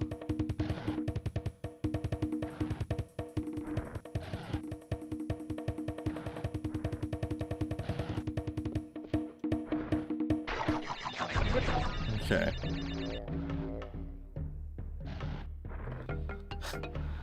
It's all about timing. It's all about being patient and timing.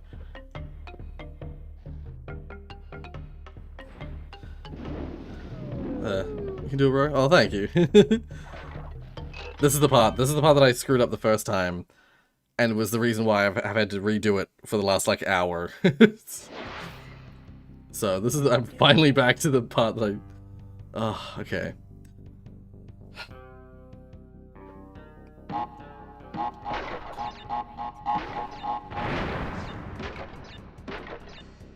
This is the really tough part. Oh, you're doing the bonus round. Yeah. Okay, I think I did it. I did it. Holy shit, I did it. Oh, no! Did I missed the key. The key, he dropped the key, and I didn't pick it up. It's okay, I should still be able to get the box gem. But, oh my god, I missed the fucking key! I can't believe it. I can't believe it. It's like, in the Crash Bandicoot 3 when you, like, don't pick up the crystal. You just, like, run straight past the crystal. Oh, no, I just saw what happened. Oh. It's okay, it's okay. I got all the boxes for the bonus. That's the reason that I was, like, having to restart it over and over again. Now I just need to fucking finish the level without dying.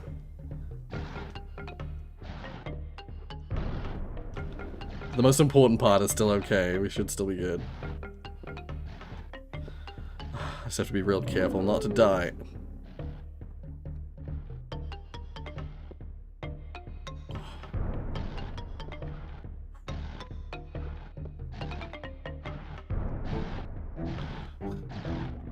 Okay, checkpoints don't actually matter to me, so I just need to get them for the box.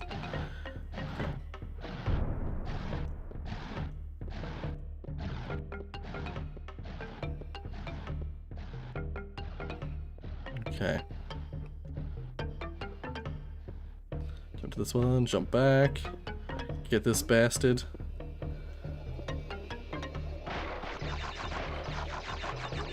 Okay.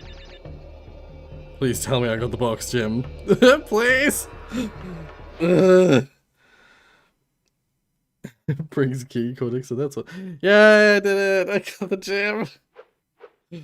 Now, do I repeat the level to get the... do I repeat the level to get the key?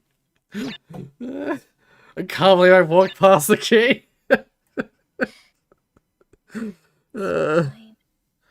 I have a feeling... Wasn't there a Cortex level earlier? I think there was. But I think I needed a gem. Either I needed a gem to get it. Oh no, this has the key for this level. Okay. There's 2 levels that have keys. And that was one of them. The thing is with the keys, you don't need to you don't actually need to get the, you don't need to get there without dying. So getting the key is way... The only problem is that you only get one chance at the bonus. That's the only problem with the key, with those, the bonus levels.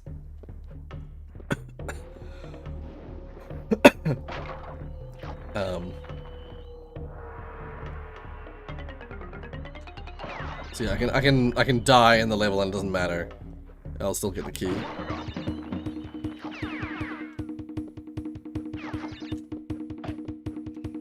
It is nice getting the mask. Being able to just run through all the enemies.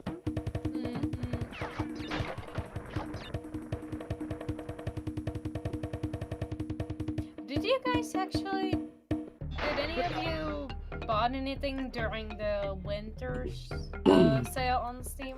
I did not, no. Me neither. Yeah. I contemplated buying something. I can't remember what it was now. But then I remembered that I have very little money left after Christmas. Oh yeah, Josie, you're right. I just thought of it now before I quickly wrote it.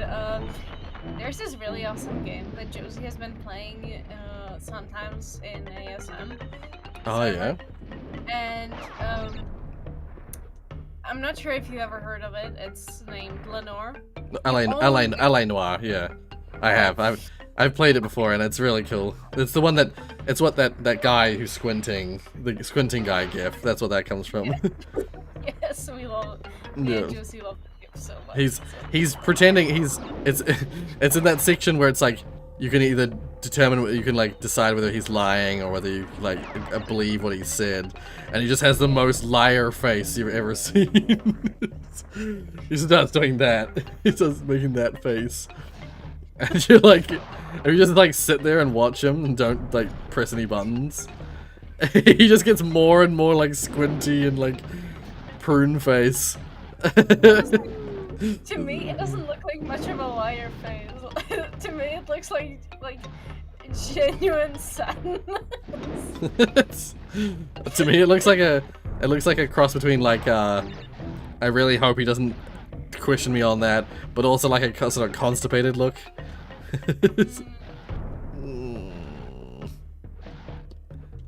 It's like a pained look. I don't know why I'm still getting all the boxes. But oh my god, Rory, you know how I once recently did a tweet that had that you said no comment to? Yes, Because yes. that was from Eleanor. Wait. Yeah, it was from that game. Wait, remind me what the tweet actually, what the content of the tweet was, because I remember. Okay, sorry. Yeah. 'Cause I remember the reply, but I don't remember now. I see how this is, huh? So you remember your comment, but you didn't remember mine. I see how this is. I'm sorry. I'm just trying to remember how it would relate to L.A. Noire, because I did not realize that was the case when I responded. I was thinking like you would not get it. But I basically said, hey Rory, care to explain? And it's this like screenshot of like a sign that's on a prop, like a film prop. Mm-hmm. And on the text in the sign says gay cowboys to Mark Bishop with thanks from Silver Screen Props. Right. And then there's a sentence that basically you as the character says after seeing the sign. Yeah. It's just like you're saying, present it to Mark. That's right. Once Josie was looking at this, I was immediately like, oh my god, I have to send it to Rory. And then I was like, oh my god, I should make it a tweet. He won't understand the thing, but I should have seen it. Like, I mean, I've played that game. I don't remember that. Remember that in the game. Did But you yeah. actually? Yeah, I played not on the channel back in the day. It was because the game came out. That game came out quite a while ago. Should play it on the channel. Honestly. Yeah, it's a great game. I think you would have fun. Yeah. I'm not sure if it would get the series would gain a lot of attraction. Yeah, that's the only issue. But yeah.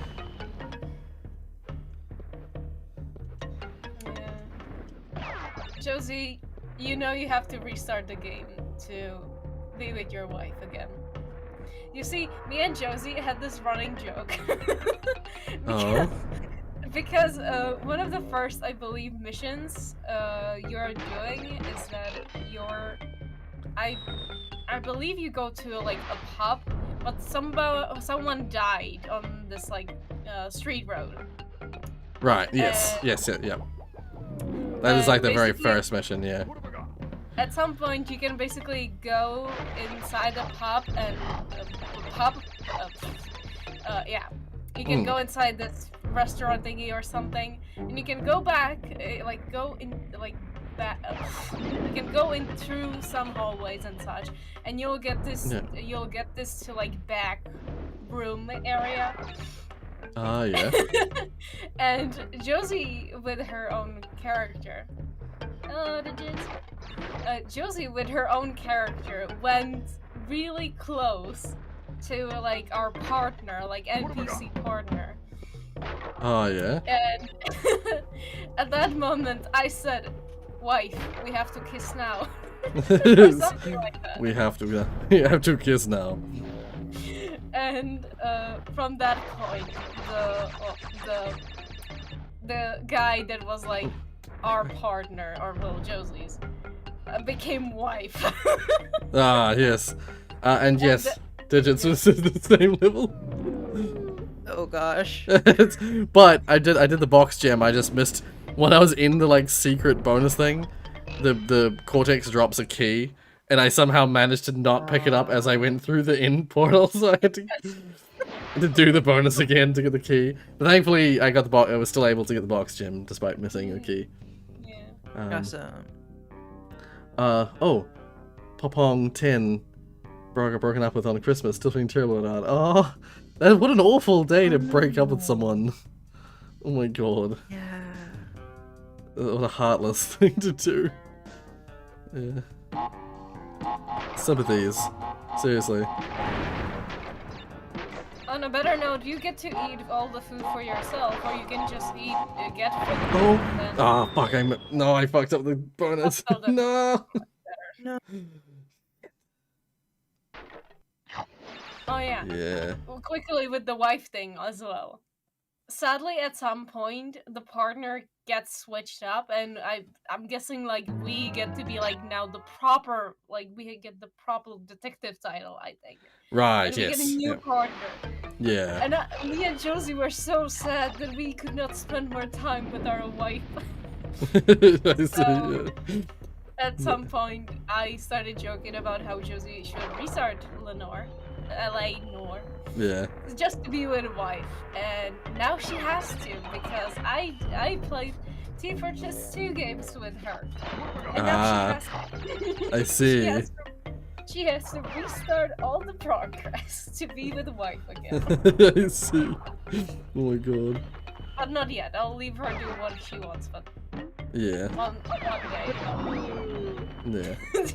I will not hold a gun to your head. I will hold a water gun to your head. Yeah. There's a difference. But Tiana's not telling you is that the water gun is very high pressured. Oh my god. No, I would have like the small ones for kids that are like really harmless and almost don't squirt any water at you, really. Completely useless. Don't. Oh. I would get one of those like makeup kits, and when you have like the spray thing, like small bottle spray thing, I would just put water in that and be like, Josie. just like bad Josie. Yeah. Oh my god. Yeah. Something I should mention, just because the focus has changed a little. I'm allowed to die now.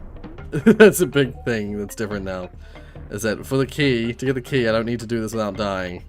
I'm allowed to die. But I have to do the bonus without dying. If I fail the bonus, I have to start the level again because the bonus closes off. So yeah. But getting up to the bonus, I don't have to worry. But the bonus itself, I do have to worry. Yeah. If you had to do everything at once, that would totally suck. Yes. And like, I nearly did it, except that I missed the fucking key. I still can't believe I did that. How did I do that? Yeah, I saw it. I was like a few seconds later, and It's because it doesn't. Oh my God. It's because it doesn't spawn straight away, and the ending is already there, ready to be jumped into. So I walked up to him, and he started doing his animation where he's about to drop the key. But instead of like waiting for him to finish his animation, I was just like, all right, jump into the portal. And then as soon as I was in the portal, the key like appeared, and I was like, shit. Saw the error of my ways. Speaking of games that let you progress without getting the item, security breach. Yes, yes. Oh my god. I'm so annoyed because I've seen other people playing that bit and they just got all the items and they didn't have a problem. Meanwhile, me, I like got 3 out of 4 items in the room and missed the fucking Mazer-sized ticket. I believe MatBat had also a moment like that. Ah, okay, yeah. I have to watch. I haven't watched his one yet. I have to watch his. Well, he has so many episodes, so good luck. Yeah, I'm behind. I'm really behind on YouTube viewing. I mean, you're doing YouTube yourself, so I mean, that's that's what I've heard. Is a lot of people say once they started doing YouTube, they just stopped watching YouTube. I refuse to do that because I like to keep up with what's going on YouTube. Oh, I'm watching everything. Yeah. I've been resorting to like videos that like meme videos that I don't really care that much about, that it's just like background stuff. I've been resorting to putting them on 1.5 speed so that I can see the memes and then just get through it and damn it. It's okay. I don't even have to get the boxes again. I can just run straight past.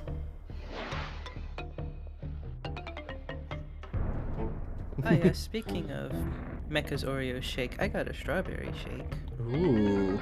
At first it was a strawberry cheesecake shake, but the strawberry cheesecake tasted like Parmesan and blue cheese. Ah, ooh. So, poor choice of got cheese. it exchanged. Yeah. What a poor choice of cheese for a drink. I don't think it was supposed to taste like that. Yeah. Something tells me that was not the intended taste. Oh, so you're like, order it. You did not make it yourself. Oh, no. No, I would not willingly make that. Yeah.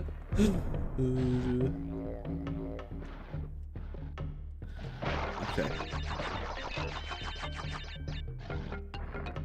I'm nearly back to where I need to be.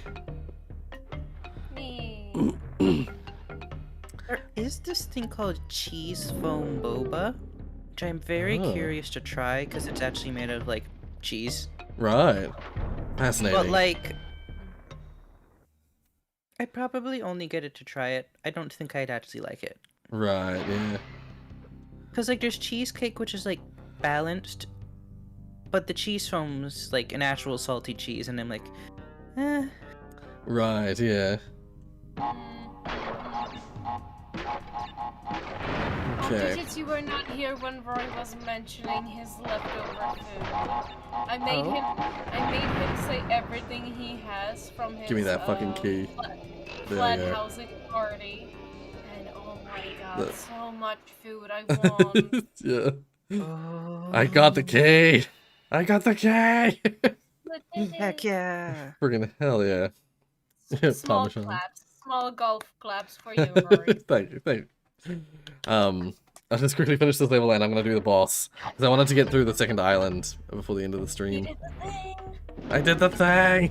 Damn it! Oh, it's so hard. This game is so hard. But he has digits. Rory has so much food. He has like sausages with Sausages. sausages with a caramelized onion. Oh.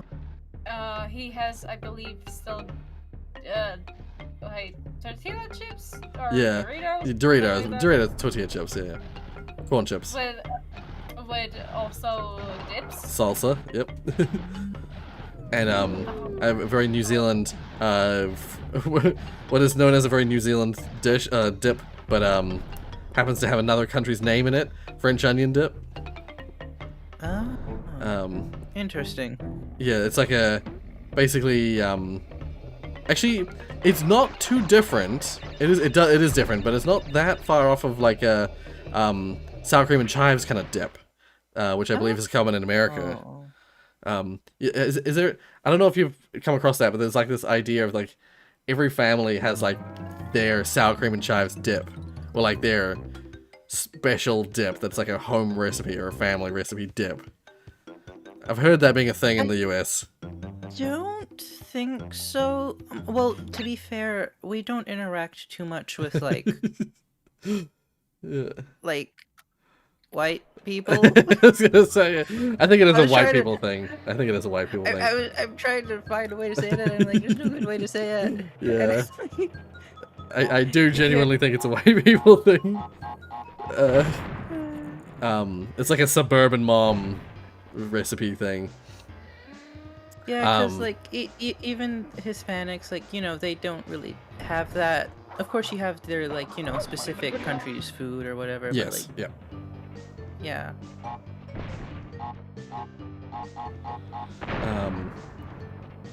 Yeah. Well, I don't know about, we don't, like, that doesn't really exist here in New Zealand. Like, there's not really a common like family dip or a family recipe dip.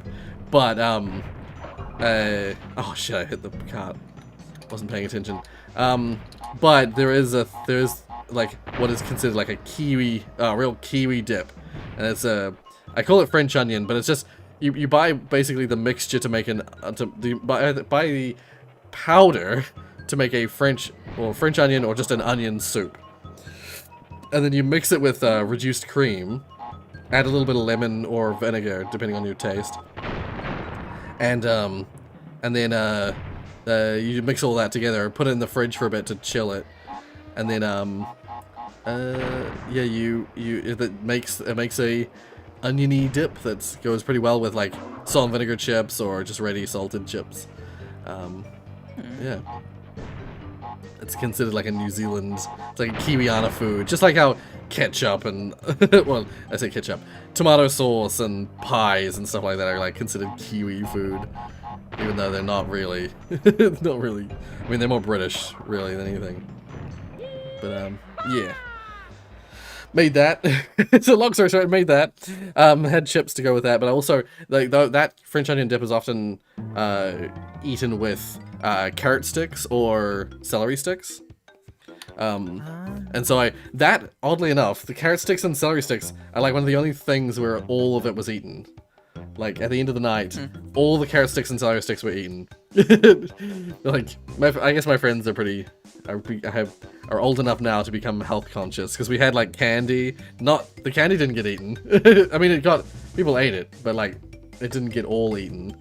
But the celery and carrots did. That's funny.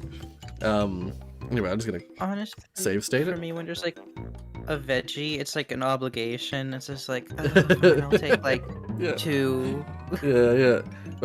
With that French onion dip, though, it's really not healthy. Like, it's tasty. I can imagine. And yeah, initially it was intended to just be eaten with salt and vinegar chips, but I suddenly thought, oh shit, I'll get some celery. We already had carrots, so I was like, I'll just get some celery and serve it with celery and carrots, and that went down a treat. Yeah, there's salsa and Doritos. There's sausages with the caramelized onions that Tiana mentioned. There's a couple of patties. There's burger buns with that. There's I yesterday ate as leftovers a bowl of like this like seafood mix that got cooked really late in the night, so no one really had touched it. There was like there's like bottles, like entire bottles of drink. Like my drink that I was drinking today was apple juice. I bought a bunch of juices and stuff like that, juices and stuff like Coke and Sprite and stuff like that. And then there's also something I didn't mention before, is there is a crate full of cider and beer that barely got touched. So Oh. we have a chili bin full of water, and also beers and ciders. That I'm just gonna save that for the next party. I'm just not gonna touch that. I'm just gonna save that for the Might next as party. well. I don't drink outside of parties, and even at parties I barely drink. So Well, yeah. if something happens to the world again, you know, new variation of COVID, at least you're ready. Ready to wash it all away. Oh, ready to just like feed myself for weeks. Yeah. Yeah. Don't have to go to the supermarket, just have food for days and days. Alright, well, I mean, I did everything. toilet paper. I did enough to satisfy myself for this stream. Ended up streaming 50 minutes longer because I had to finish that level and get the key. You mean an hour. You mean an hour. Oh, and actually, I suddenly remembered that unlocked a level, didn't it? I'm not gonna do it now, but I'm just saying that that unlocked this level, whole hog. I'll do that later. Because that is also a really frustrating level. There's another key up ahead for another locked level up ahead, but there's just the two of them throughout the whole game. So yeah, I'll do them later. I'll do the key levels towards the end of the game. When is later? Well, next stream that we do AMA stuff. Probably next week. I'll probably want to do this again next week. I kind of want to just do like these emulation streams. Oh, I just saw your gift digits. Oh my god. What did you give? Oh, I forgot I did that. It's the Inner World soundtrack edition. Accept. Aww. Yeah, thank you. Serious. Yeah. As I was gonna say, I think I can go change disc. ISO. Here we go. Yeah. So there's a ton of games that on my PlayStation 1 that I'd love to play on streams. So yeah, we'll definitely be doing more of these kind of streams, especially for games that I've like played already in some capacity, like Spyro, like Crash Bandicoot, even like Medieval, maybe. Yeah, there it is. Where it's like I played the remake, ones where I've like played the remakes already on the channel. I don't feel the need to play the originals in a normal series. I'll just play them on streams. I love how you have a bunch of these old games, but your community is still like, Rory, here's a new game, enjoy. Yeah. I mean, that's the thing. It's a battle between like the old and new. So there's constantly new games coming out, but there's me wanting to play the old games, wanting to play my childhood games. You will not escape. I feel that. Because, like, now I have an HDMI capture device, so now I can actually play new games. Yeah. Well, I mean, I could have done that before, but... Yeah. I kind of... Well, no, I don't regret, but... Back when I first bought an Elgato, I had an opportunity, a brief window where they were still selling the old Elgatos that you could put AV cables into.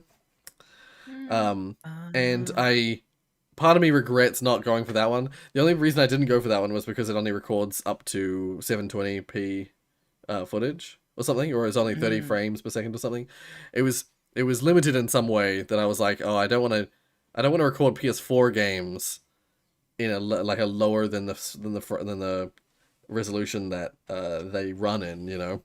So I was like, oh, I'll get it for I'll get the upgraded one for the PS4 one that only has HDMI. But then now what that meant for a long time is that I couldn't play old games. I couldn't play old PS1, PS2, or PS3 games because PS3 has HDMI, but it has that freaking HDCP BS that you can't turn off. Which is like PS4 has HDCP, but you can turn it off for stuff.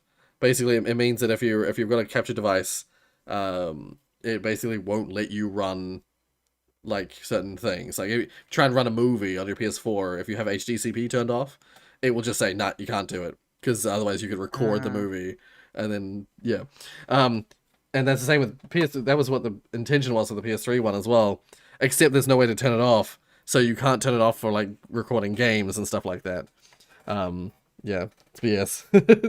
Ever since Blu-ray came out and they have all this extra protection stuff, yeah, and it's been problematic. But yeah, thankfully PS4 you can turn it off. But it means for now, at this point in time, I can record everything except PS3 games on my system in some way, shape, or form. Now that I've got all these PS1 and PS2 games emulated, like I'm pretty set. Like those are the ones I really want to go back and record. So I've got them all backed up now. I can play them on my PS1 or PS2 emulators, and they run like so far most of them run pretty well on the emulation, especially PS1. PS1 games run real well on emulation. PS2 it's a little more finicky, but you can if you set it to just do software emulation, it usually runs pretty well flawlessly nowadays. Most PS2 games run pretty well flawlessly on software emulation, but that means you have it at the standard resolution. If you want to get HD resolution, you have to put it onto hardware emulation, and then in hardware emulation, that's where you get you start getting weirdness because it's running outside of the standard graphical range that it's used to. Certain things start to fail. Like when I was playing Silent Hill 3 on the channel. Silent Hill 3 was a good case of that, where if I put it in software emulation, all the shadows and stuff just work perfectly fine. They work like logically and normally. As soon as I put it into hardware emulation, the shadows start having like hard edges, and it's real strange looking in certain contexts, especially on the character model, where there'll be like the weird fully black dark patches of her back, and then there'll be like fully bright like normal lit sections of her back. It's real weird. It's real strange. I tweaked it as best I could to get it to look right, but yeah, there's only so much I could do. And then like games like Wrath of Cortex, there's these weird overlay effects that get added on like just certain levels, and in those levels the overlay effect is completely bugged, so I have to switch back to software emulation to fix that. I had to do that. I've had to do that a couple times in the recent episodes, where it's like, yeah, the ocean levels that have like an ocean like warp effect on top of the screen, and the levels where you play in like a mech. I don't know why there's like a weird like, it's supposed to be like a shadow, like a darkness effect. It's supposed to make the level look really dark, but it's completely broken in hardware mode, so I have to turn it to software to even see anything. Yeah. Anyway, I better get going. Try and eat some of that leftover food and get some things done. Good luck. Alright, well thank you. I hope you guys have a good rest of your night. And, Don't have a stomach. go have a stomach. Okay. And you will have good eats, it's guaranteed. Yeah, there's lots of good eats left over around the house. I'll try not to get sick. Try not to eat anything that looks off. I don't think that'll be the case yet. If the fish stuff was still not eaten, that would be questionable. But other than that, I think everything's still well within edible ranges. Edible ranges. Yeah. Yes, thank you. I will take this apple. It's in my edible range. It's in the edible range. Yes, yes. All right. Well, thank you guys for joining me. I'll see you next time. Yeah. All right. Yeah. Bye. Bye. Good night. Good day. Bye. All right. So, eat until full. I will. I will eat until full. Eat. Chinese food is good. Yeah, I have noodles, but that's more Japanese or Korean. But but I have lots of just like barbecue food left over. Are there any games in the collection that are so bad they're good? Oh, I'll quickly answer that question, Zach. In terms of, not really. I think we were pretty good at buying games that were not hot garbage.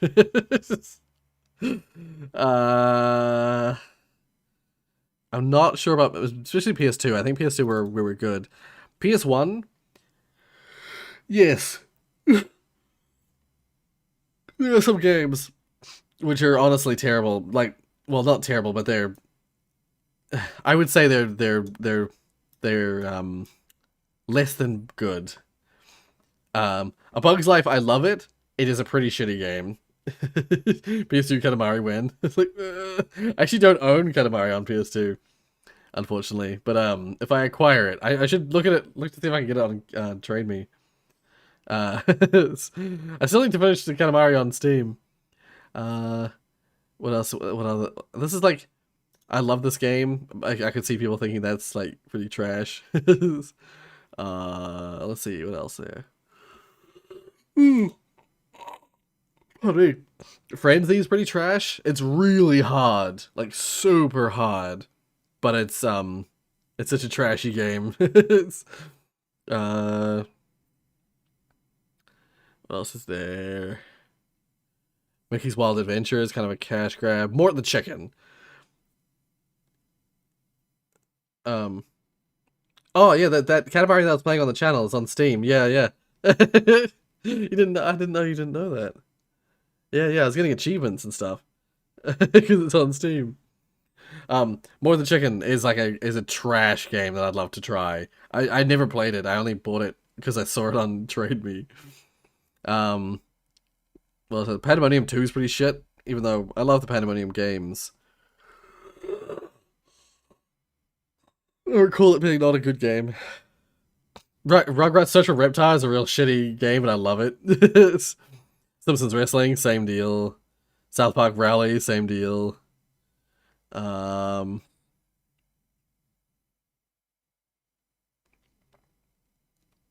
Story Racer, I think, also a little bit. Some people would probably say Toy Story 2, but I loved that game. It's such a good game.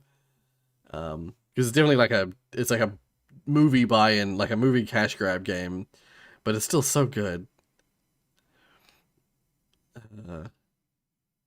Yeah, probably Mort the Chicken. Mort the Chicken will be the most like trashy of the lot, and then probably Rugrats Search for Reptile. I forgot you don't have a Switch. I just assumed you played it on the Switch. Oh, I see. Yeah, no, it's I open up my Steam. If I go into back burner, Katamari Damacy reroll. There it is. I would highly recommend. 50 Cent Bulletproof is is the name of the game. Yes, I have heard that. Yeah, 50 Cent Bulletproof. Oh, I thought it was 50 Cent Blood in the Sand. 50 Cent Blood in the Sand is like the most trashy nonsense game I've ever come across. Yeah.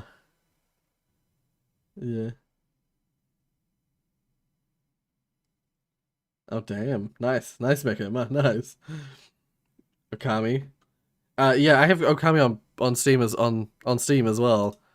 Main long. Wait, no, not main long. Secondary one off. Did I take it out of here because I just was like never gonna happen, or did I put it in throwback? Where did I put it? Did I not put it in with there? I put it somewhere. Platform Adventure 3D. Okami, there it is.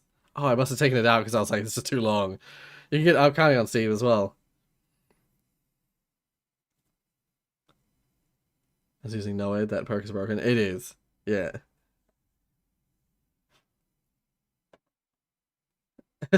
Crush me like, hey yo, the pizza here. I just saw that. Like knocking on the front door of Cortex. It's like thing. Yeah. I really wanted to play Okami. I intended to play it for the longest time, but it's something like 60 hours long, and I'm just like, oh, I can't bring myself to do that. The original studio's dead. Ah, yeah. There's a bunch of studios like that I'm just, it's really sad to see that they're gone. But sometimes some other studio comes and picks up the torch and carries it, or there's a new company that fills the same role. Dissolved into Capcom. Oh shit. Ah. Huh. Yeah, there's oh, what the hell? I was gonna say the studios like for me those kind of studios are like Whoopee Camp, the ones who made Tommy 1 and 2.